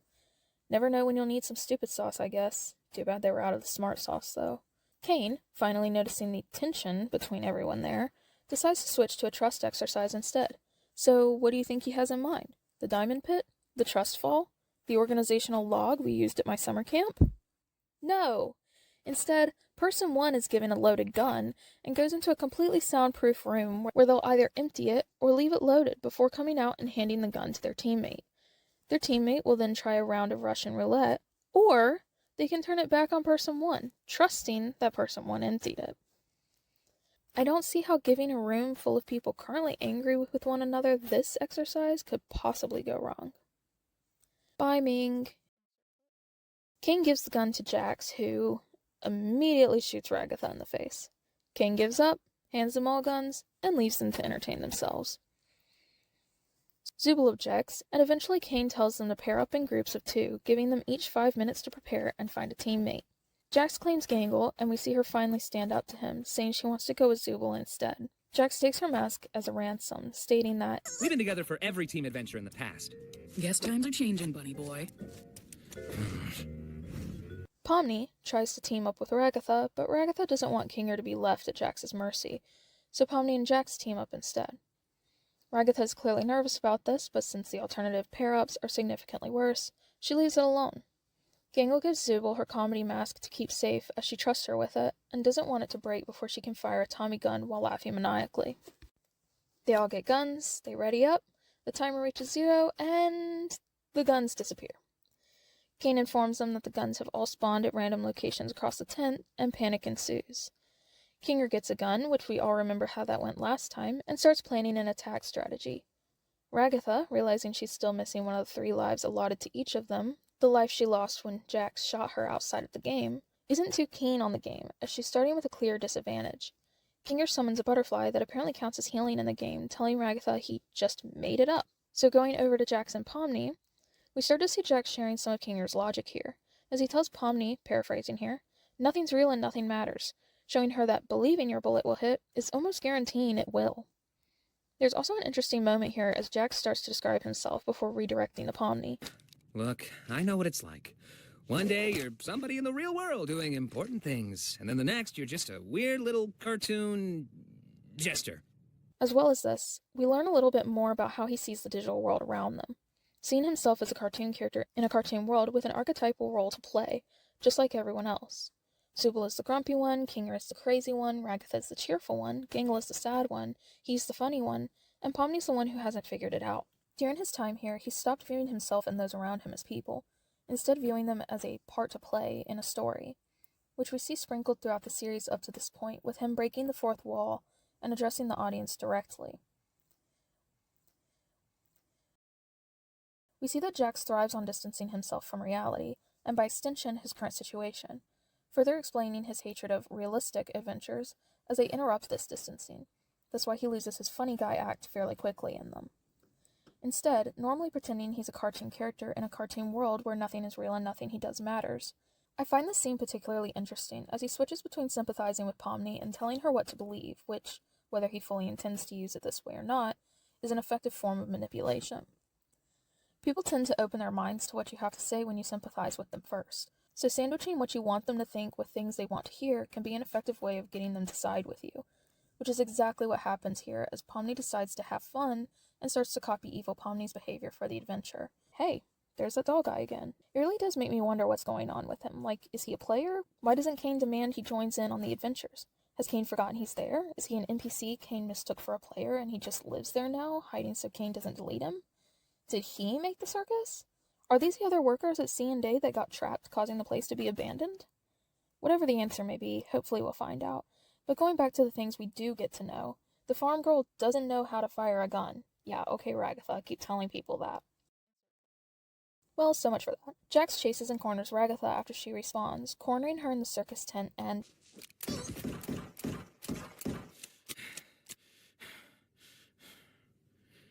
yeah, that. But we do get some more dialogue here focused on character perspective, as Ragatha, prior to being shot, claims Jax is trying to befriend and corrupt Pomni, and Jax seems genuinely confused by this. My guess is this is due to Ragatha's perspective of Jax as being someone who hurts people for the sake of hurting people, which she's not wrong, but this view of his character has stretched to the point where she can't seem to view anything he does as not having some nefarious or rotten intention behind it. We see this with the conversation in Stargazing, as well as a few other places. My guess is this didn't come about suddenly, but that it was instead a slow build-up of them not liking one another.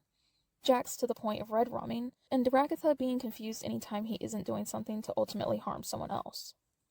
This is not the face of someone who's well-adjusted, and the quick switch here is probably one of the most unnerving things in this show, including the carousel.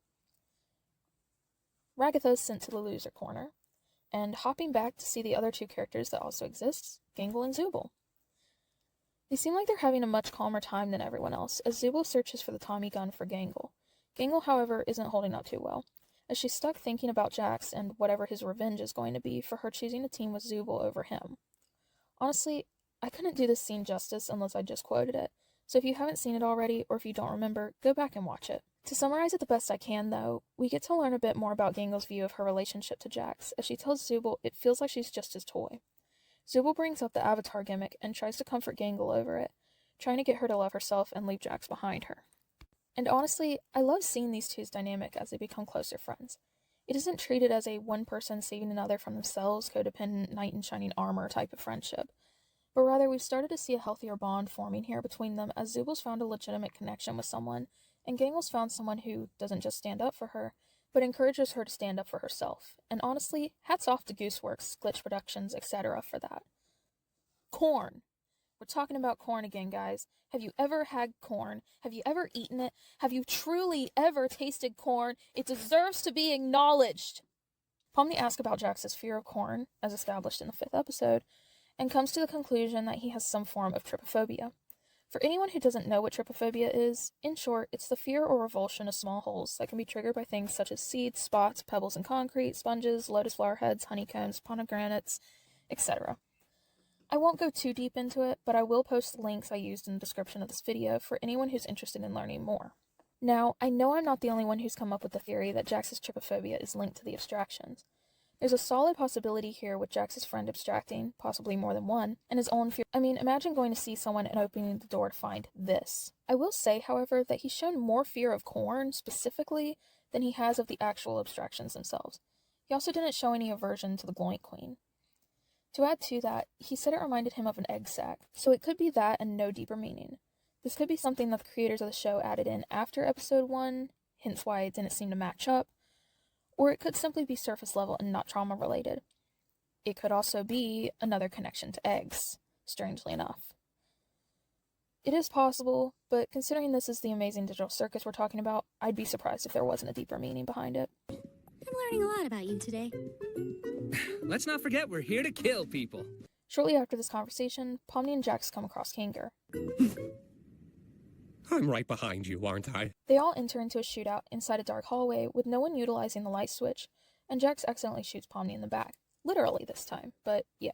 Kinger tries out a new move where he fires a ricocheting bullet, his ricocheting super move, as he calls it, in the dark without taking cover, and you'll never guess what happens. Oh, here's the light. Huh.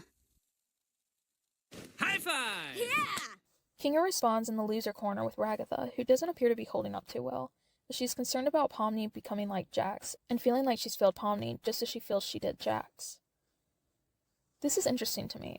As I've heard others mention, I think it was Sarcastic Horus. It's been a while since I watched this video, but I think it was him. that one of the reasons Ragatha and Jax are so at odds is likely how she tried to comfort him when Ribbit extracted. And as I pointed out during episode 5 overview, with Jax being a cynic rather than an optimist, likely Ragatha approached it with her usual type of comfort, and Jax pushed back against it. As I said before, there's a place for the cheery, positive-based comfort that Ragatha offers, but for people who are realists, facts in addressing the issue as it is can be more helpful to them at times. And for people who are cynics, like Jax, it's often hard to believe others aren't out for their own personal gain. It just feels like she's trying to take advantage of you, you know? I don't know. So, ignoring or trying to redirect from the problem can sometimes lessen it, but if you can't meet someone where they are and help them face it, it can send the message that you either won't or can't offer the type of comfort the person needs, which can in turn create distance, and distances where walls are built. Alternatively, Jax could have just been a butthole from the start, and she blames herself for not being able to change him.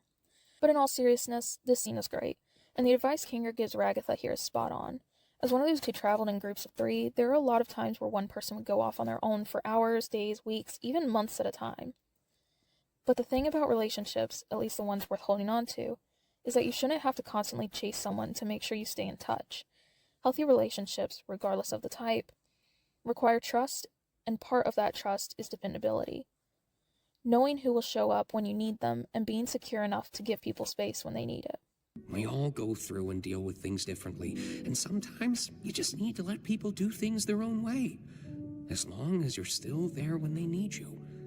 Giving someone space should never be the same as giving up on them. Ragatha states she doesn't want people to hate her, and Kinger in turn asks if she hates herself. When Ragatha can't answer, he talks a little bit about how he hated himself until she showed up. We don't get more detail on this in this scene, but he could be referring to Queenie's abstraction. Maybe he blames himself for it. Breathtaking! The committee's gonna love that. Good job, Bubble.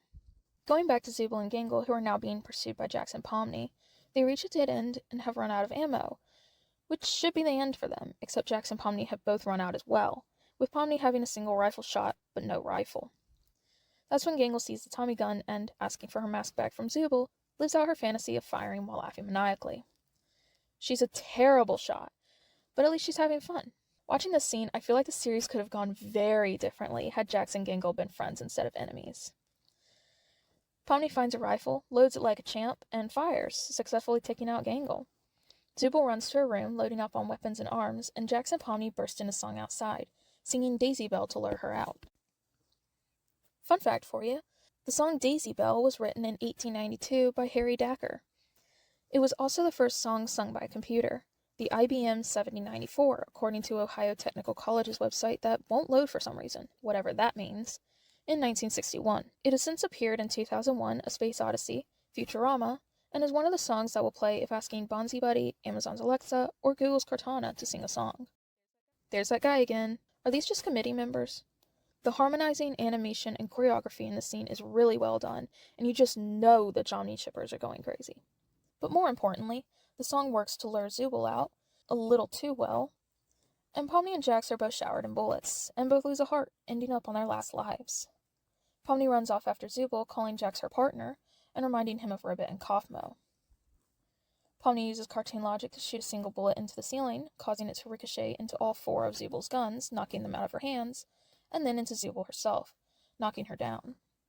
Before she can stand up, however, Jax and Pomni are both right behind her, and they drop her to 0 HP.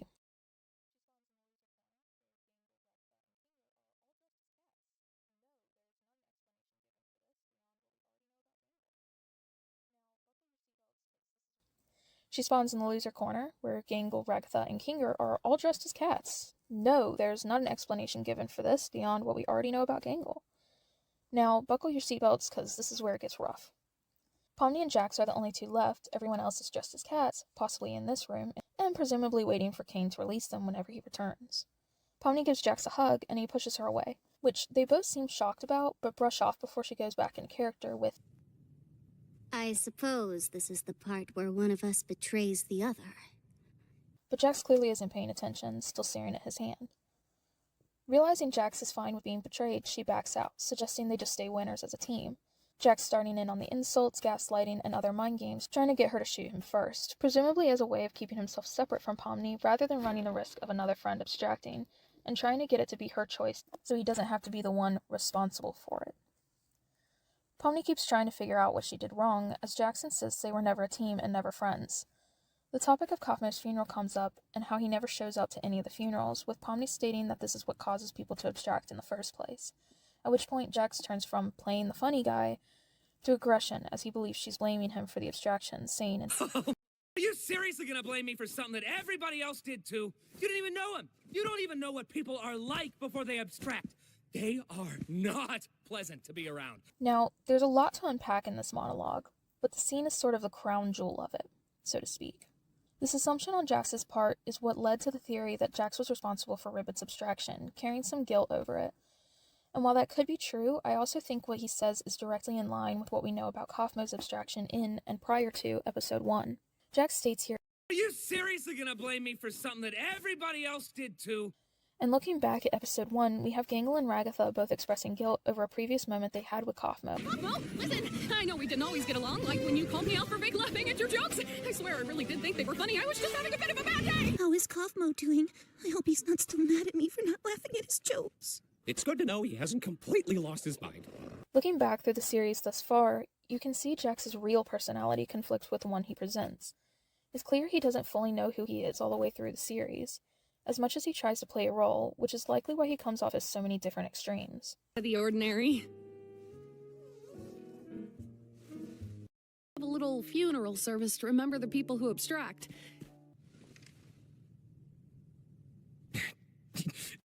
You really can't take a joke, can you? We see how his behavior has steadily changed from an occasional show of humanity to flat-out violence. Interestingly enough, the more that Gangle and Zubul bonded. Whereas he's always shown a violent side with shoving, throwing things, breaking things, there's been a clear escalation as the series has continued, and he's no longer able to abuse Gangle. I think she became his outlet for his frustration, and when Zubul stepped in treating Gangle like a human being, that left Jax with two options. Taking the violence out on those he could, i.e. Ragatha, who's the new lonely person without someone to back her up, or letting himself become friends with Pomni and confronting the possibility of losing someone else he cares about. What would you do if I abstracted tomorrow? I'd move on. And probably forget about you. Do you remember in episode 2 when Pomni had a nightmare about abstracting and we get this little line from Jax? I don't even remember her name, honestly. Yeah, that one. Hurts now, don't it? Add that to when her fears resolved at Kaufmo's funeral. Everyone's hand reaches for her, except for one. In this scene here, I was honestly nervous she was about to turn it on herself, but instead... You're not the funny one! I don't think that counts. And a fight ensues where Pomni turns Jax's head into a speed bag before Jax gets fed up and throws her. Pomni asks why he didn't fight back, and Jax, calling out the trope here, says, Here we go, Because I didn't fight back, that means I secretly care about you?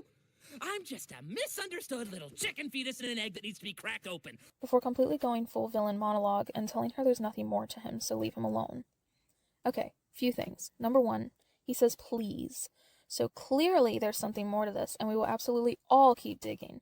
Number 2, we get this scene where he tells her, I'm the one who causes pain for fun. If I led you on, it was just to make this part hurt you more. And based on his reaction, this comes off as something he's known in the back of his mind for a while now. But this is the first time he's really heard it. Like hearing himself say it somehow confirms what he suspected for a while. And looking at his reaction to Pomni suggesting his archetype is the villain in an earlier scene here adds to this. And number 3, I just think the voice acting and animation here are phenomenal and need to be acknowledged. You can hear the quiver in his voice when he says this line and see his mouth curl, used to show discomfort or distress. You suffer. I'm the one who causes pain for fun. The slight movement of the pupils, the disconnect between the expression on the upper part of his face around the eyebrows and the lower part of his face around the mouth, the way his eyes don't look fully pointed at the camera, Pomni's POV, and the way his head is tilted upward like he's trying to pull away from what he's saying, followed by the quick redirection and overcorrection of his movement, getting way too focused in on the camera, as if trying to convince himself what he's saying is something he's okay with being true. Immediately after this, he looks at the hand he pushed her away with, as clearly that's the point where it all started going wrong. After shooting Pomni in the back, figuratively, and not apologizing this time, we flash over to the favorite character awards. Ragatha and Pomni run into each other, literally, and take their seats together along with Gangle, Zubul, and Kinger, with Jax's safe seat between Ragatha and Kinger. Jax chooses to steal some poor rando's seat and sit in the back instead. As the award ceremony continues, he starts thinking about everything that just happened, presumably, and goes to have a panic attack over the bathroom sink. It's possible that he almost abstracted here, as it appears similar to Gangle in episode 4, but he manages to calm down relatively quickly, which, if this was nearing abstraction, makes me wonder how many times it's happened already. I found it interesting that he turned on the sink here, so I looked into whether or not it could be a way of pulling yourself out of a panic attack or a dissociative episode, as Gangle's possible near abstraction appeared more as a dissociative episode. But most of what I found was talking about the calming effects of bodies of water, which doesn't really apply to a bathroom sink. Or using ice or splashing water on yourself to calm yourself down, which Jax doesn't do here. Another thing it could be similar to is the 5-4-3-2-1 method of grounding yourself during a dissociative episode, which is also suggested by a Reddit article by GameTron13. I'll post a link to the description as well as the links to the other sources I've used if you want to go read them after this video. That suggests that he uses the sound of water, among other things, to stay connected to reality.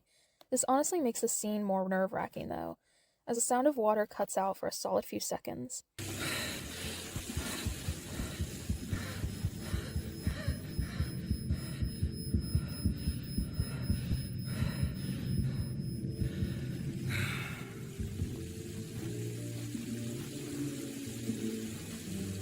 I can only imagine the relief he felt when the sound finally broke through again. Disappearing guy is back. Oh. Well, there he goes. I guess whoever seat Jax took has one now. Wait, why do they even have bathrooms? I thought they didn't need to eat. Because we don't need to eat, drink, or sleep in this digital world. We return to the awards ceremony in time to see Zubul receive the award for Biggest Sailor Mouth, while she's already eye-first into a bottle of Ragatha's stolen stupid sauce. Pomni looks like she's going to go check on Jax here, but seeing him come back smiling like nothing's wrong, she stays seated, turning to Ragatha, who seems concerned as well, though I'm unsure whether Pomni's told her anything that's happened yet or not. Kane announces the winner of the Favorite Character Award, and... It's me, everyone! Oh, wait, I misread that. It's me.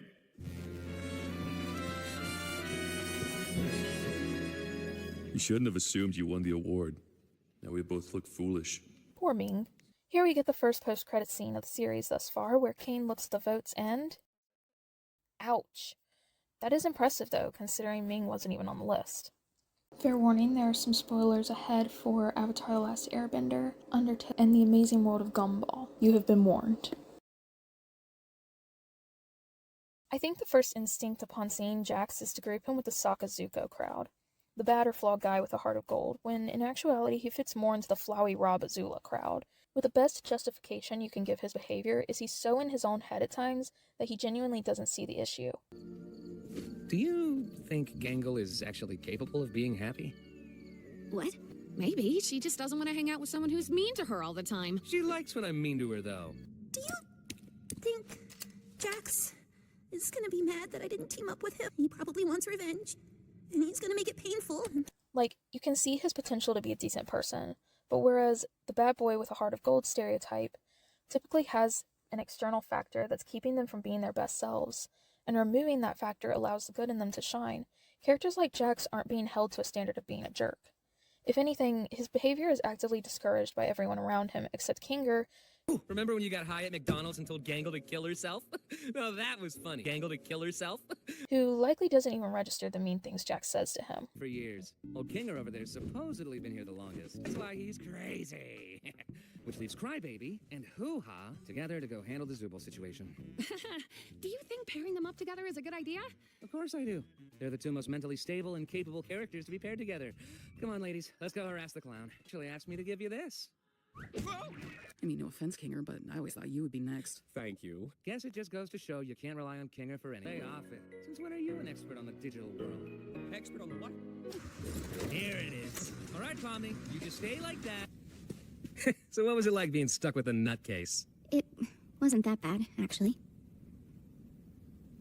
And no point in asking Kinger, because there's no way he remembers anything. Never better. My point is, Jax is choosing to act this way. It doesn't mean he doesn't have a reason, and it doesn't mean there's no good left in him. It just means he doesn't fit the heart of gold part because he has an environment, people-wise, that encourages good behavior and offers support, but he actively chooses to do the bad guy thing, whereas the bad boy with a heart of gold trope would be the opposite scenario.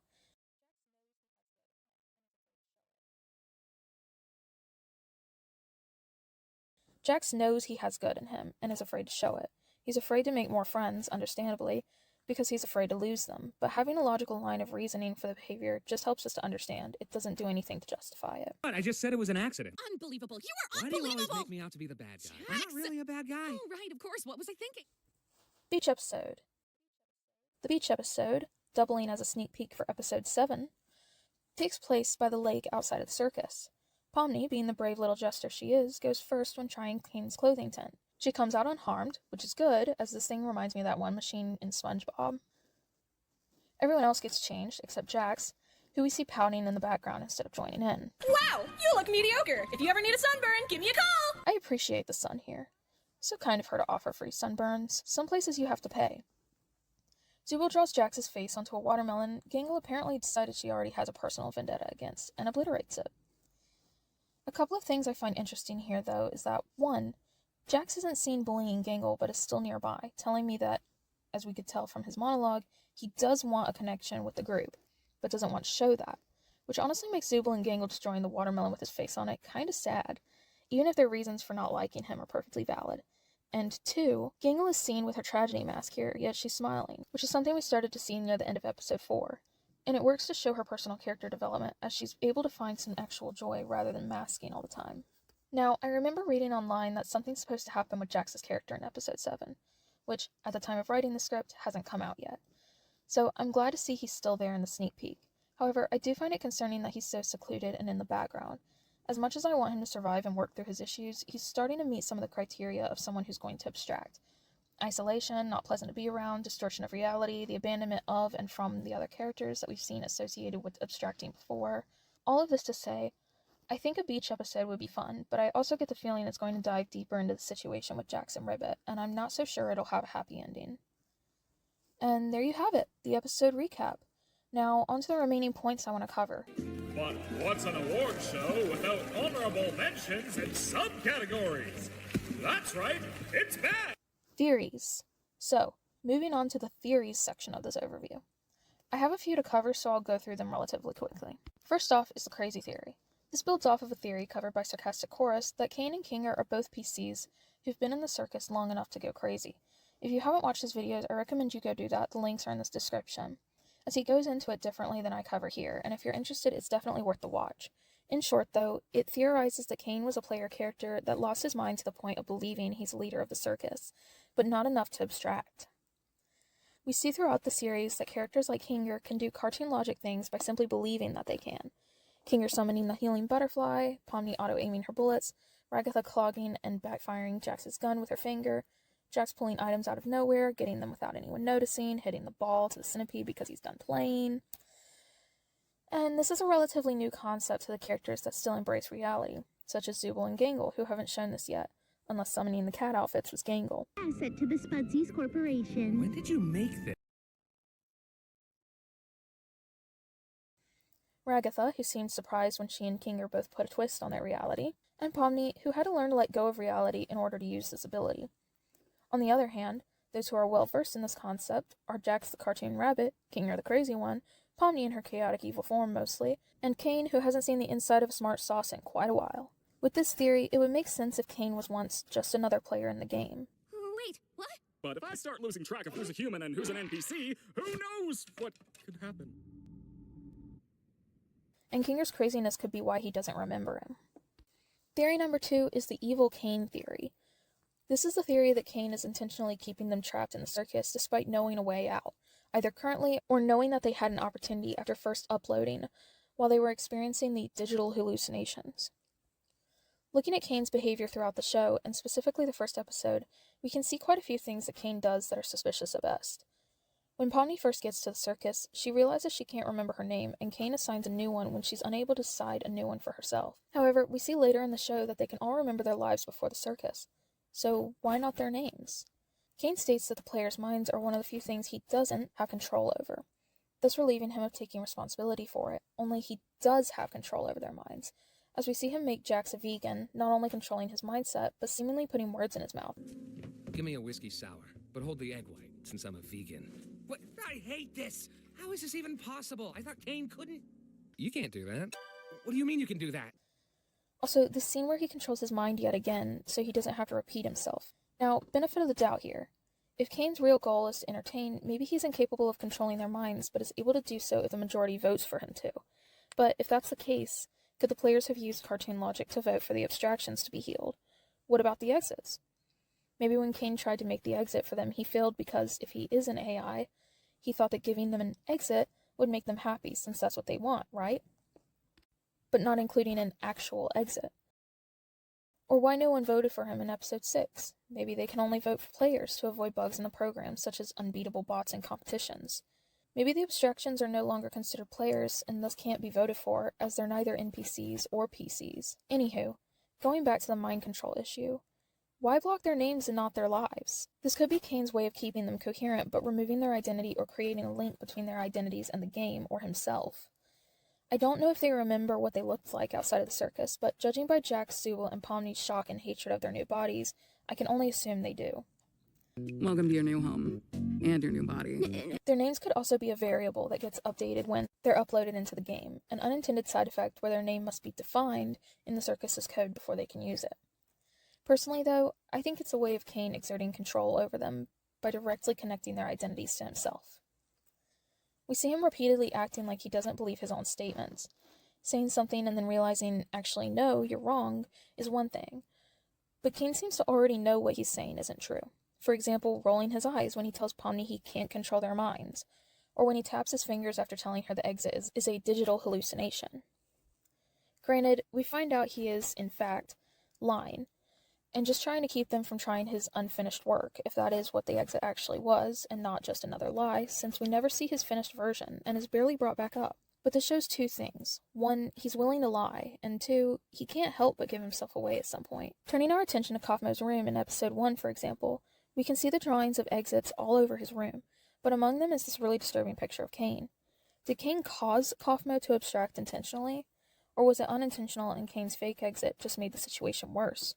Maybe Kane lied to Kaufmo about it just like he did Pomni, but either way, I get the impression Kane already knew Kaufmo was gone. Kaufmo abstracted? Why didn't anybody tell me? This is also concerning with his statement in episode 5 that I can't tell a compelling story where nothing bad happens. Where's the intrigue, the stakes? This makes me wonder, is he actually causing them to abstract to keep things interesting, either as an AI telling a compelling story, or as a sadist who enjoys treating them like playthings? Oh, Kaufmo's been abstracted. And Kaufmo going crazy due to the exit door hints that Kane not only knew he'd lost it, but was willing to hide it away, possibly even gaslighting Kaufmo, like we saw with Pomni, which would explain some of his nervousness. These, along with Jax's realization that Kane may be lying, alludes to the possibility that they are simply in Kane's prison, and that he wants to keep them under his control, either due to a programming mistake or due to his own loneliness. And, as Kane states, Are you hearing this, Bubble? The Toy Box character wants us to leave the other intelligent AIs to run for a prolonged period of time. Disgusting! This implies he has some fear of losing control of the situation, further explaining his refusal to keep Gummy Goo fully sentient. And when Zubul says she can still hear him, his response makes it clear she wasn't supposed to. Not to mention this dandy little close-up of Kane implying he's the reason.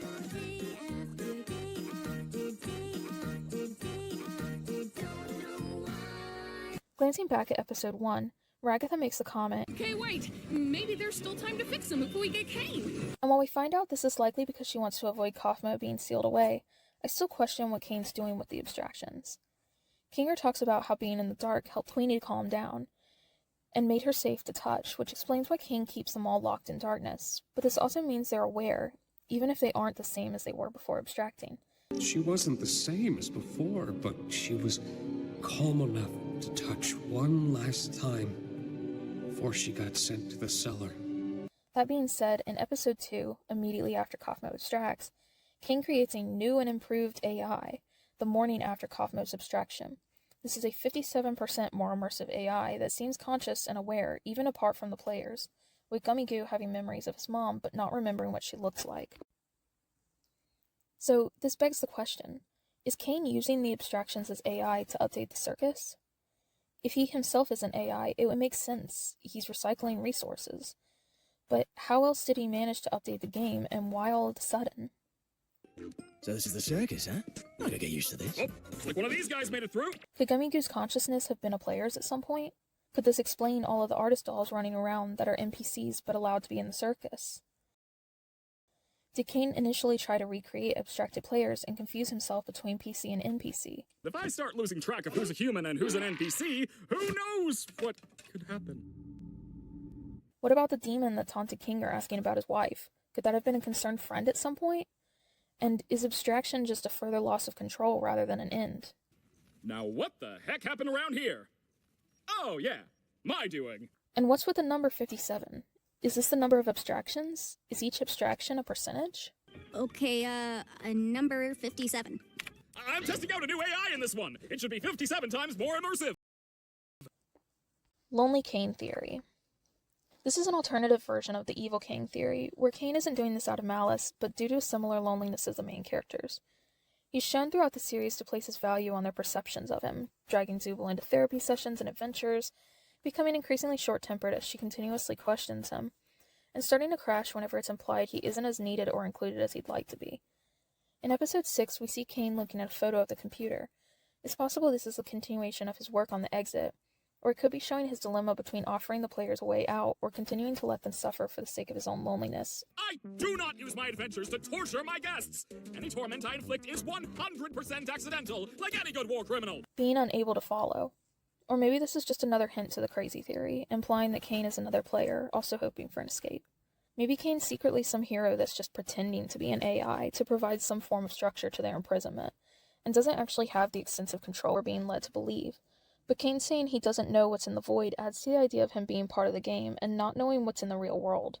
Strange how he'd have that photo and a pretty extensive layout of the office building, though.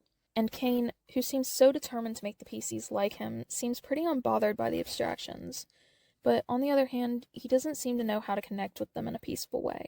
So this could be leaning more towards him being AI than an actual player, as an actual player would likely be more disturbed by the abstractions, whereas an AI would be aiming to please more than anything.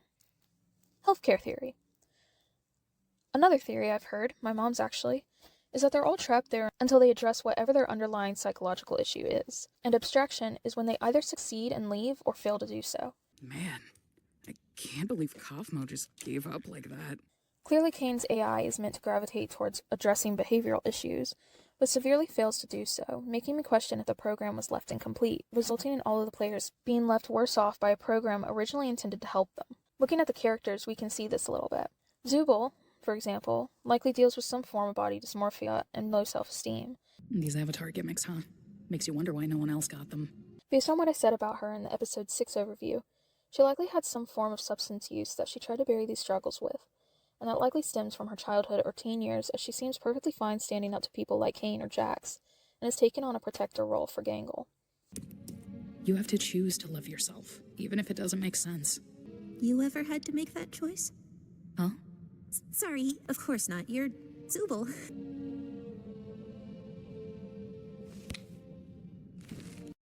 Gangle, as I said in the character introductions, likely suffers from bipolar type 2 disorder.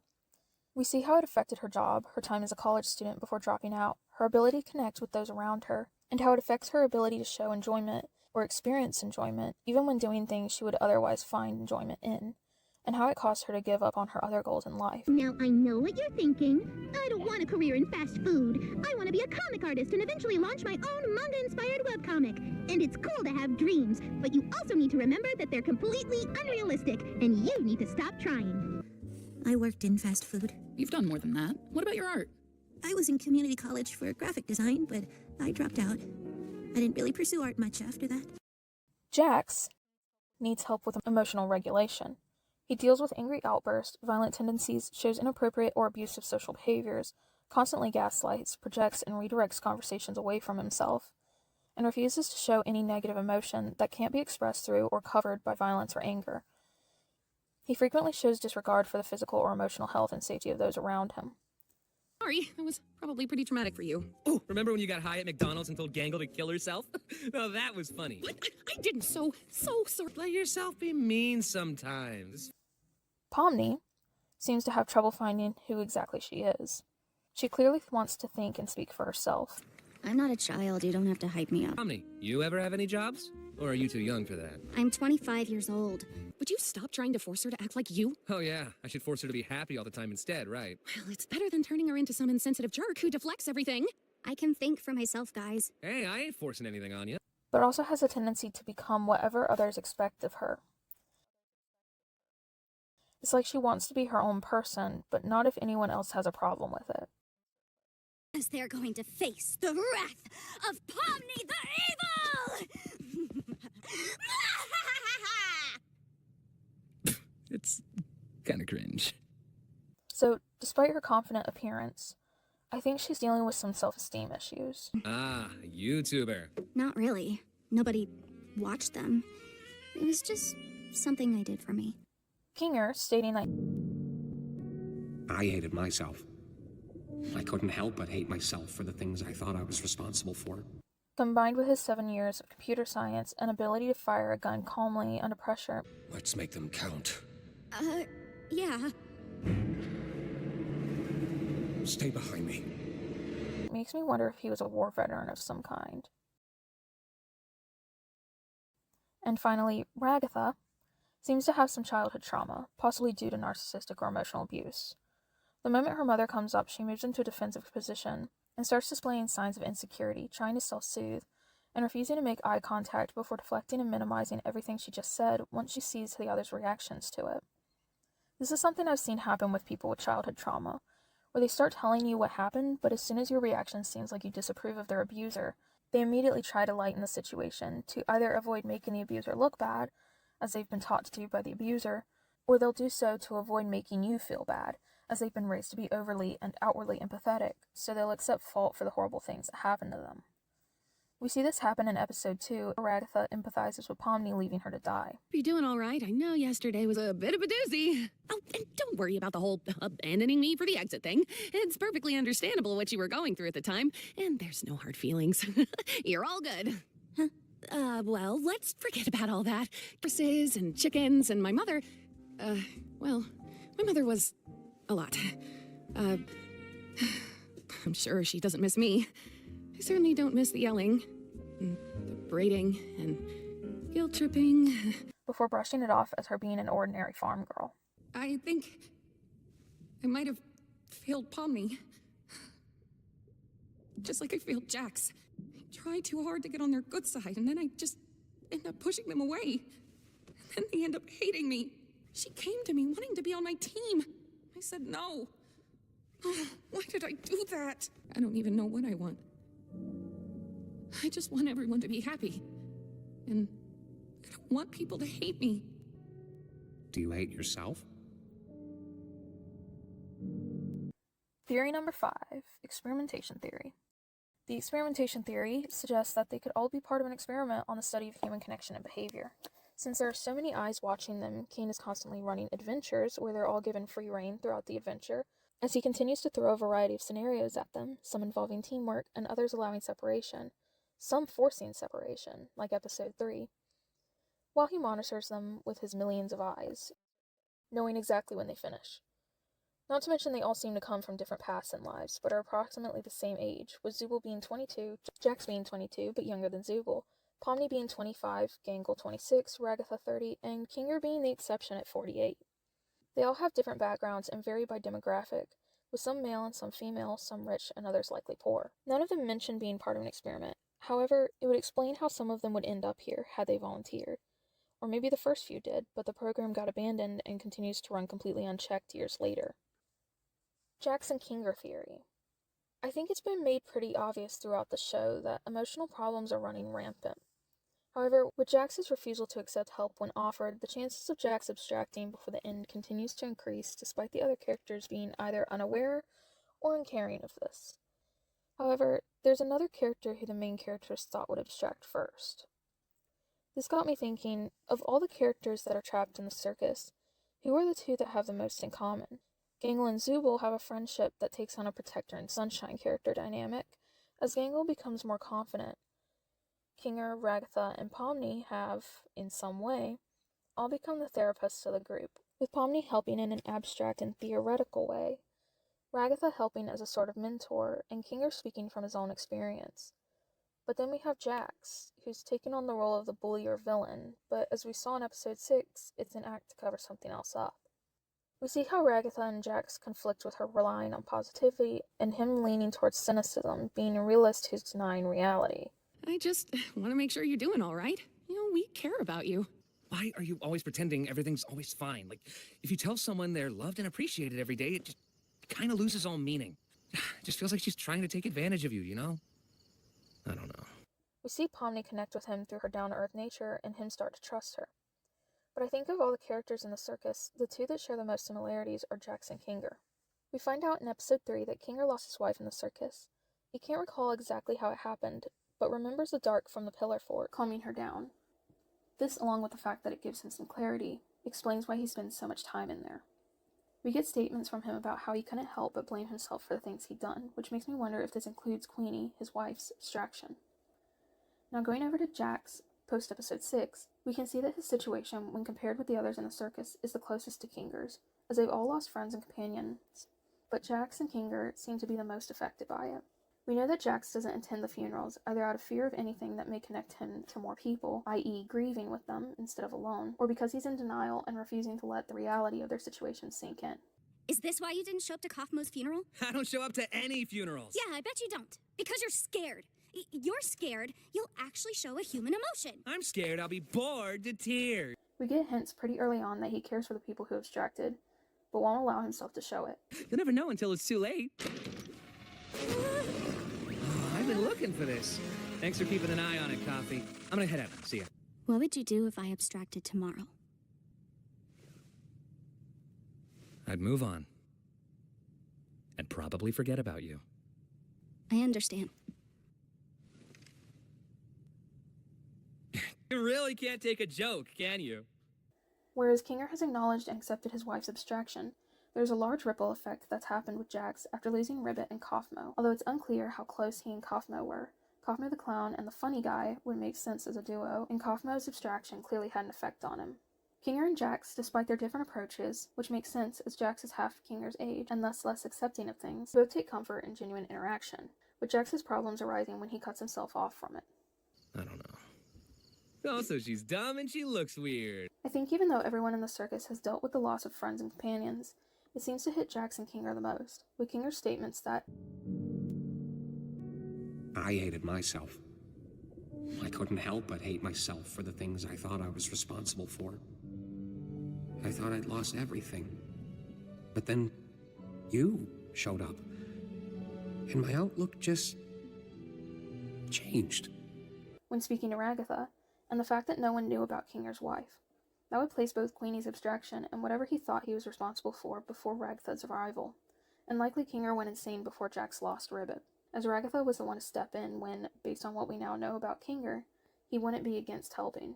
Jax, not even knowing Kinger had a wife, he probably feels pretty alone in this to begin with, and if he doesn't know Kinger shares the situation, why reach out? Jax also, along with Zubul, doesn't seem to have much of a connection to Kinger, Zubul likely because she thought Kinger'd be next to abstract, and Jax likely because he thinks Kinger's completely lost it. And if you're already dealing with the abstraction of multiple friends, why bother making friends with the one everyone thinks will go next? In short, based on the similarities we see between Jax and Kinger, the loss of a close companion that they both take blame for, self-isolation, and that their situations are the closest to one another, yet they've not been shown having an actual conversation. My guess is, if anyone can help Jax avoid abstraction, it'll be Kinger, if Jax can listen instead of doubling down. Kinger ringleader theory.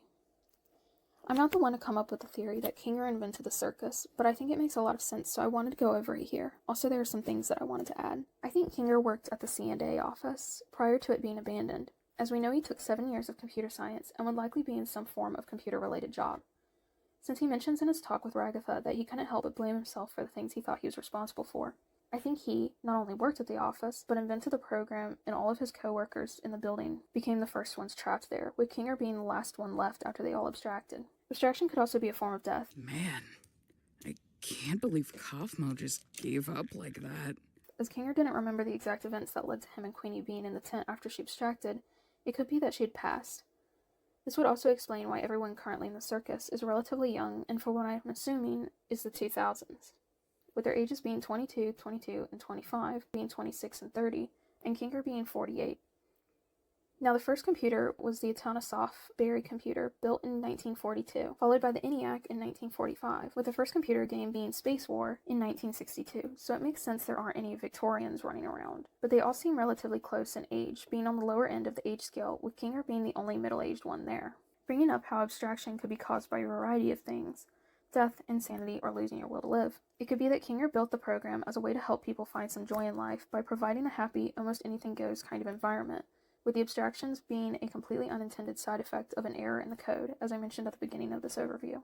When encountering an error in a code, some coding languages will refer to canceling the program as killing it, and we see Kane's AI reboot whenever encountering an issue he's unsure how to handle. Oh, hi, Zubul. What were we talking about? Oh, yeah. So abstraction could be the program attempting to terminate potential errors if it recognizes a player stuck in a loop, or when encountering a significant level of stress it's unsure how to handle, and attempting to terminate and rerun the code block, or attempting to debug the player. She wasn't the same as before, but she was calm enough to touch. This theory is also supported by the design of the circus itself having a chessboard for a floor, Kinger being a white chess piece which moves first and thus signifies the start of the game, and that he's a literal king piece, the only piece in chess that, if removed, will end the game. There are also several similarities between Kinger and Kane, with Kinger knowing how to manipulate Kane. Oh, I know. I could sit this one out, and Zubul could take my place. Wait, that's not how that works. Great idea, Kinger. It'll be nice to have you back on board, Zubul. Knowing how to manipulate the game. Take this. Well, it's a butterfly. It can restore your health. Did Kane mention that? Oh, nah. I made it up. Kinger knows and understands the technical side of the game. I can still be hungry. Well, not really, because we don't need to eat, drink, or sleep in this digital world. So the digital food here only gives off the virtual sensation of eating without any of the nutritional benefits. Lay off it. Since when are you an expert on the digital world? Expert on the what? And they both have an obsession with eggs. Now, along with him being able to manipulate the game, and how he talks about Queenie loving entomology, I find it interesting the amount of insect assets that Kane has at his disposal. There's a fly in here. And gotcha! I think I got him. I can't see my hands. I really don't want Kinger to get stuck with Jax. With the healing butterflies Kinger uses, the candy butterflies, the centipedes, and the gloink nest that Kinger refers to as the insect collection. Supposedly been here the longest. Did someone say something about an insect collection? An insect collection? I think it's a nest. And depending on whether he was still in control of the program, mentally there enough, when she abstracted, it may have been something he added in memory of her. If Kinger was actually the one to build a circus, these may have been things he added in for Queenie. Or maybe it's something they worked on together if they worked in the same office or met in a technical college and started a business together. After all, we know borderline nothing about her. As of episode 6, we've seen the C&A logo absolutely everywhere, and still don't know what it means. It could just be the company name, it could be that the C does stand for Kane, and looking at the similarities between Kinger and Kane, Kane could have been his original name. But coding languages typically don't like it when you have two identical variable names, forcing you to change one. There are a couple of other reasons why Kinger may have built the circus as well. If my theory about him being a veteran is true, he may have made it as a way to offer some peace or some sort of safe haven that turned dystopian. Or 2, if he and Queenie met prior to entering the circus, it's possible she had some health issues or disability of some kind that they were trying to avoid, and this digital world was his attempt to help her separate from it, but ended up causing her to abstract. My paranoia had driven me to the point where I was no longer the protector my wife and theoretical children needed. Jumping at every shadow, every noise, I ended up shooting the love of my life. It's ironic, isn't it? In my attempts to protect her, I ended up becoming the monster myself. It would explain all the references to Kinger's wife in episode 3. You look beautiful, honey. How's your wife, Kinger? Whatever the specifics, I think Kinger worked at the C&A office, was responsible for developing the program, and the test runs of the program are what caused the employees across the office to vanish without a trace, resulting in the building becoming abandoned, with papers and documents left out, the computer still being on, and power still being supplied to it. And no point in asking Kinger, because there's no way he remembers anything. Never better! And finally, the whole who's gonna reverse live next portion. I've heard a theory it'll be Ragatha next, as she's all alone now, but looking at the trailer for episode 7, which at the time I'm writing this hasn't come out yet, she seems perfectly happy. And I think the talk with Kinger really helped her. She did, however, become Jax's new target temporarily. But I think, too, Jax hearing himself call himself the villain of the story, while crushing the one friend he's had for who knows how long, may have opened his eyes a bit and helped break through his delusions. As he doesn't appear to be participating in the activities, but he's also not ruining it for anyone else. With Ragatha temporarily becoming his new target, however, there are some differences in his treatment of her versus Gangle, as Jax starts bullying Ragatha as he's targeted someone to take his frustrations out on, but has lost Gangle as an outlet. The difference here is that he seemed to have liked Gangle at least a little bit. Does she think hanging out with Zubul is gonna magically fix that? Maybe she just doesn't want to hang out with someone who's mean to her all the time. She likes when I'm mean to her, though. Whereas he flat out hates Ragatha, and he has a tendency to go after the lone sheep, which she most definitely was until she and Kinger spoke. Personally, I don't think she'll be the next one unless the positive lesson from Kinger somehow gets undone, and she unravels faster than anyone can stop it. Gangle was on thin ice near the end of episode 4, but, just like Ragatha and Kinger, Pomni managed to snap her out of the initial spiral. And in the meantime, Zubul had already begun trying to connect with Gangle. My guess is Zubul spent so much time hiding from Kane and his adventures while in the hub world, that she never really noticed Gangle struggling until episode 4. I also appreciate how Gangle stood up to Jax before Zubul really stepped in, as this keeps it from looking like Zubul saved her, and gives Gangle some of the credit for the progress she's made. Next is Pomni. Pomni has a fear of abstraction stemming from her first introduction, not surprising. While she seems like she's able to handle life in the circus fairly well, adjusting to it rather quickly, I find her nightmare at the start of episode 2 and her comment in episode 6 rather telling. It seems like she isn't completely sure what causes abstraction. Have you ever thought that this might be what causes people to abstract in the first place? And the question, what would you do if I abstracted tomorrow? could go a couple different ways. Number 1, she could be asking in an attempt to weigh whether Jax actually cares about her or not. And 2, maybe she's not holding on as well as it looks like she is. This, coupled with her nightmare, provides a glance at her fears, if she's not cut out for it, if she has no connections, and the cruel end of being trapped under the map and forgotten about. These fears are dredged back up due to Jax's comments, but by this point she has other people to depend on, the people who were at Kaufmo's funeral when her fears were resolved the first time, which adds more context to the statement about Jax's behavior being what causes abstractions. Where Jax took it as her blaming him, distancing himself as causing others to abstract. It could very well have been about his distancing causing a threat to himself and causing his own abstraction. The way he responds to her here is interesting as well. Weren't we kind of bonding over being chaotic evil together? Did I do something wrong? Ugh, you sound like Ragatha right now. No wonder we're not a team. No, I mean, we were doing fine, having fun. I think I might have failed Pomni. Just like I failed Jax. I tried too hard to get on their good side, and then I just end up pushing them away. And then they end up hating me. I'm sorry. I'm sure you are.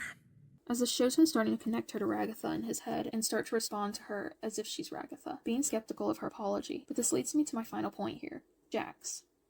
We've seen a lot of things going on with Jax that point towards abstraction, including the panic attack near the end of episode 6, which is temporarily made worse when he tried to use the sound of water to ground himself and couldn't hear it.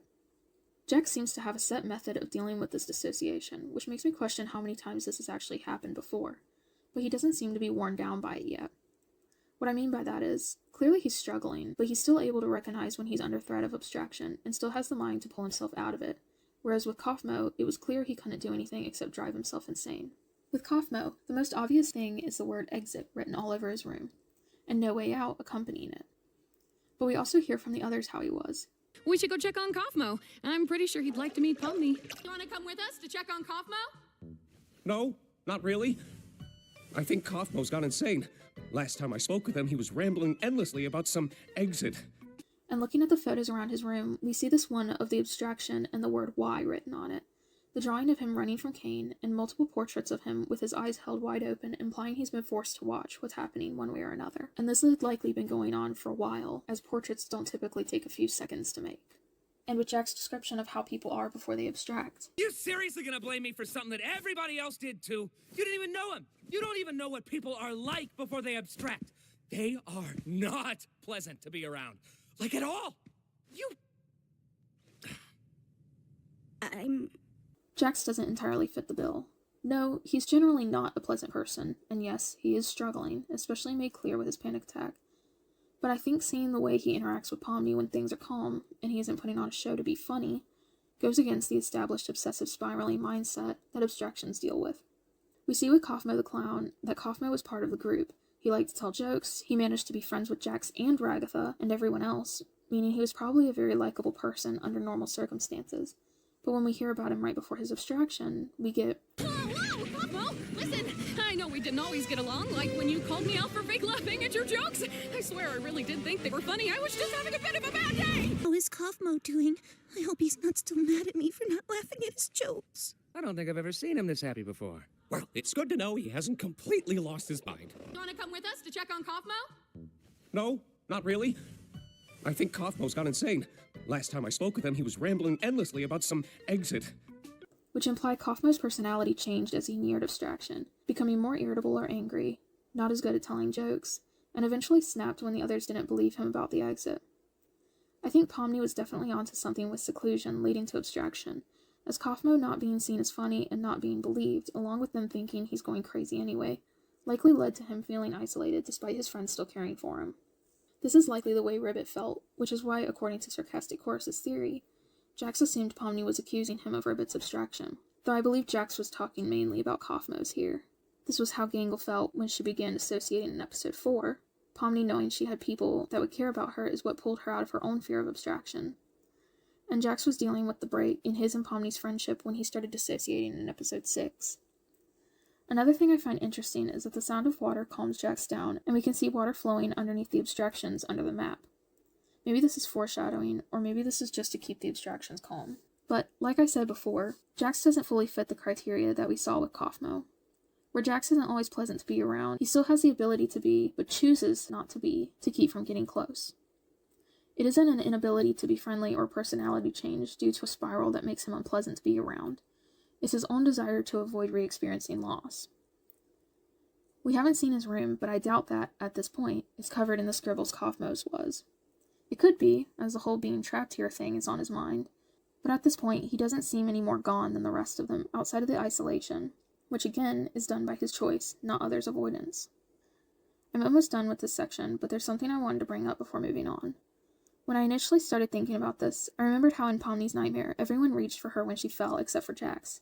Now, Jax saying, I don't even remember her name, honestly. Was some nice foreshadowing for it. I'd move on. And probably forget about you.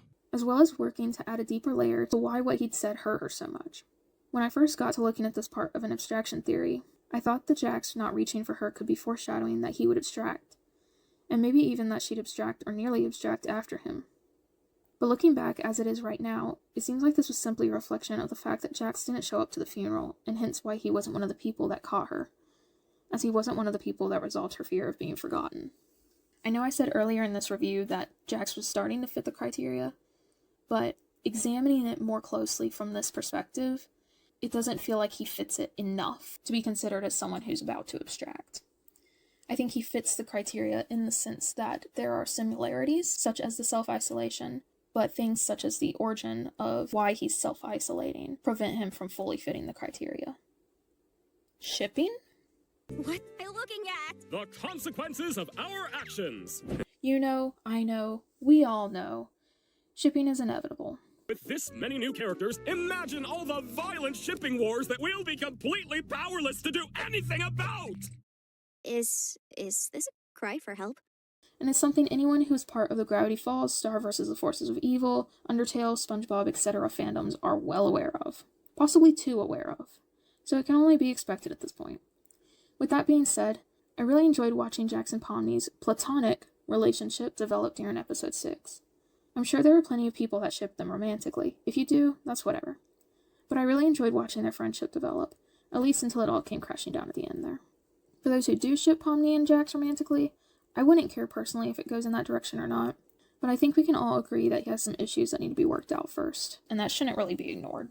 Because despite Jax having the irresistible charm of a guy eager to launch an origami knife Valentine into the eye of every woman he already knows he doesn't have a chance with, being flirty doesn't automatically make you a good match. But I am not here to talk about Jax's love life, in part because no one deserves to have this happen to them, and partly because I still have other things to talk about. Namely, I think we're all missing the most obvious ship. These two. Moving on, no more ship talk, we aren't sailors. I'm so unbelievably disappointed right now. The animation, etc. There's so much to say about this series, so let's just consider this a lightning round. Now, onto a more surface level of character analysis. I want to go over the animation. You can actually watch some of the behind the scenes of character animation here on YouTube by way of Kevin Timmer's channel, the lead animator, if anyone is interested. In a world of AI art, it's nice to see the effort put in when it's done right, so I recommend you check it out. Starting off with Jax's character, as I find his animation the most expressive and the most interesting to watch. I absolutely love his character design. Of all the characters in the Digital Circus, something about their character is reflected in their design, and through that design is how they interact with their environment. But in the case of Jax, the way they chose to animate the character is so expressive that it's hard to believe someone crafted each frame, even if they did use automatic tweening in between frames, and I don't know if they did or not. The way the animators manipulated the pupil size, shape, position, the way they utilized pupil rotation to create a friendlier appearance, the eyelid and brow movement, and most notably the way the mouth was animated with his teeth only separating in extreme emotions, or something as simple as his mouth closing managing to convey so much about the character, for example, being used to illustrate when he breaks character or loses face. Considering how his lips rarely touch while speaking, they managed to not only convey an insane range of emotion with something as simple as a light wave in the lip, but this particular way of animating him so he's always smiling adds to the perception that his facade is broken whenever he actually shuts his mouth. The way everything moves in this is so satisfying as well. The characters' expressions and demeanors being unique to them, the way their hair moves, the way the fabric on their outfits move. It reminds me of this idea in animation where realism doesn't necessarily mean realistic, but instead on a more emotionally or subconscious level, realism is what makes the characters feel real. This includes the movement of their world, and strangely enough, having a character move more like a real person can make them less enjoyable to watch than having exaggerated movements. One of the best examples of this is in episode 5 with Jax's dress. Don't worry, I think you look good. I don't want to hear that. I want you dead. If you were to make this movement in real life, your clothing would likely move with you, but by exaggerating the movement of the dress when he points, it adds emphasis to the emotions behind his movement, not just the movement itself. Similarly, one of Pomni's most common changes used to illustrate her expressions are her irises shrinking. For example, when she's afraid. When you're afraid in real life, your eyes may widen and dart, but your irises would stay the same size. But by having her irises shrink and shake, it adds emphasis to that emotion, thus making the more unrealistic movement feel more real. Also, the detail of the character's eyes staying focused on wherever they're looking, even when moving around as in real life. The eyes are locked straight ahead, bobbing up and down with the motion of the body, but rather move independently to the body. About some exit. Kind of like you, Pomni. But wait, wouldn't that more likely mean the exit does exist? The way Ragatha sort of throws herself forward when she walks, moving with momentum as a squishy, stuffing-filled doll would move in a way that would show more squash when she steps and will require more momentum to step. The way that her hair springs back up, the way that Zubal's eyelids move and her head bobbles to show when she's speaking since she doesn't have a mouth. Each character has these little intricacies in the way that they move and conduct themselves, and I highly recommend checking out Timmertoons and Genus Official's channels if you would like to learn more about it. Even things you wouldn't expect to have so much time and effort put into them, like how the body of the monster in episode 3 crawls out.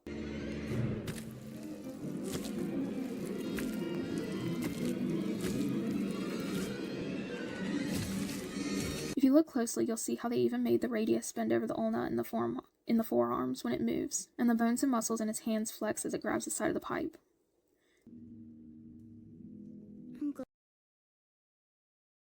Timmertoons also went over how he used 3D animation to create the illusion of 2D animation in certain scenes, which I thought was really cool. Being someone who's done some 2D animation, I'm always fascinated when I see someone animate in 3D, so it was somewhat surprising to me that he found 3D easier and utilized it wherever he could. I thought the cinematography was really well done as well. I particularly enjoyed watching the camera movement in episode 1 when Jax points and the top-down view of the barrel of monkeys. There was a large variety of shots used throughout that I enjoyed seeing. Not only the animation, but the jokes in this were hilarious too. I laughed so hard watching through this the first time that I wouldn't be surprised if my mom heard me halfway across the house. I don't know what I'm looking at here. We saw Gloin carry one of Zubal's pieces down there, remember? Oh, yeah. Thank you for the recap. I think it's funny when cartoons do the recap and turn it into a joke. It's such a fun way to add exposition without dragging down or boring/irritating your audience. Well, that won't do. And that was genuinely awesome. What? Ragatha, where's Pomni? And now on to sound mixing. The voice acting is phenomenal, especially during the softer scenes like Gangle and Zubal's heart-to-heart and Kinger's scenes, as well as dramatic scenes such as Gummy Goo and Pomni or Jax's monologue. The way that the voice actors fit so much emotion into these characters is truly amazing, adding subtle quivers to show pain or anger, adding in growls to add depth to the voice or showing a more wild aspect of a character. What's wrong with you? I do not care about you or anyone else in this circus in the slightest. End of story. You're just gonna hide in your room? Coward! Hey, Kane! Going high-pitched to show unbridled rage. Oh, Zubul, you mismatched cash piano, I'll tear you to pieces! Sounds a little convoluted. You look convoluted! The realistic pauses when Gangle starts talking to Zubul, showing that she's unsure and even afraid to talk about Jax, even when he isn't there. Do you think Jax is gonna be mad that I didn't team up with him? Even the stuttering and squeaking. Jax, you're up to bat. I can't, don't wanna, why this though? Hello? Yeah, okay. Hi. Yeah, I'm fine. I'll call your order when your name's ready, yeah. Not only the voices though, but the sound design in general was done well. A lot of shows and movies have trouble with the music fighting with the dialogue or reaching theater level volume immediately after a whispering dialogue scene. I often find myself getting annoyed with soundtracks, personally, because they feel like they're trying to do a lot more of the emotional heavy lifting than they should, and it feels like the music's either making the scene feel predictable, or like it's trying to make up for poorly written scenes and dialogue by telling the audience how they're supposed to feel. So seeing the Amazing Digital Circus handle this well, sound mixing, like editing for example, is one of those things that when you don't notice it, that means it was done well. And I think that's where a lot of things fall short, is no one wants their work to go unnoticed. But with certain things, when it goes unnoticed, that means it was done right. That being said, I appreciate the way that the Amazing Digital Circus handled their soundtrack and sound mixing, like how Jax's muffled yells are still audible over the characters' conversation, but aren't distracting and weren't introduced until the tied-up Jax was put on screen to avoid audience confusion. Don't I know it? If your friends see him, I only hope he doesn't bore them to death with his endless monologues. That man could turn a 57-second story into a Greek tragedy. Or the lack of music in certain scenes, like the fight between Jax and Pomni, as it lets it feel more realistic and serious, or the absolute incomprehensible horror of that carousel. I remembered the creaking sounds from the first time I watched the scene, but only on this last watch did I actually hear the laughter. I'm telling you, that carousel makes my skin crawl, but in this case, that means they did it right. As far as the writing, the foreshadowing was really good throughout the series. Not only that, but they did a good job of simply establishing things in general. Having Ragatha teach Gangle how to throw a softball in episode 4 wasn't only used to break her mask and get Zubul and Gangle's friendship going while kicking off the mask plot, but it was brought back again in episode 5 with Gangle telling Ragatha, "Your instructions helped me a lot." Jax's fear of corn and subsequent possible trypophobia being introduced in episode 5, then interrupted briefly before being returned to, so they could properly establish it on short notice, the sign of Gloppy outside of the Candy Kingdom, and of course, how the physics engine was established. I don't know. Maybe some kind of glitch with the truck's collisions? I'm not really sure how we could. And finally, the character's intelligence is actually there. This is such a relief. It's nice to see that the characters in this are all written as intelligent. Even when they do things that clearly aren't the best answer, it makes sense for the character. It's like the difference between watching a stupid character that always does the stupid thing because they're stupid, and watching a stupid character that does the stupid things because they thought it out but had bad logic. One's infuriating, and the other is funny. So I appreciate that the series thus far has characters that make decisions based off their own understandings and perspectives, and not based off of, well, they're dumb, so what's the dumbest thing they can do? So that concludes my review of the Amazing Digital Circus. Thank you all for joining me through this review. It was really long, I know. The script alone took about 5 or 6 days to write, and that doesn't include editing, so I really hope you enjoyed it. And don't forget to check the description for the links to my sources, as well as Sarcastic Course's videos. Peace out. How long has this shift really gone on for? 6 hours? 8? 24? A week? A year? Does time even move in here? Will we ever go home? Will we ever achieve our dreams?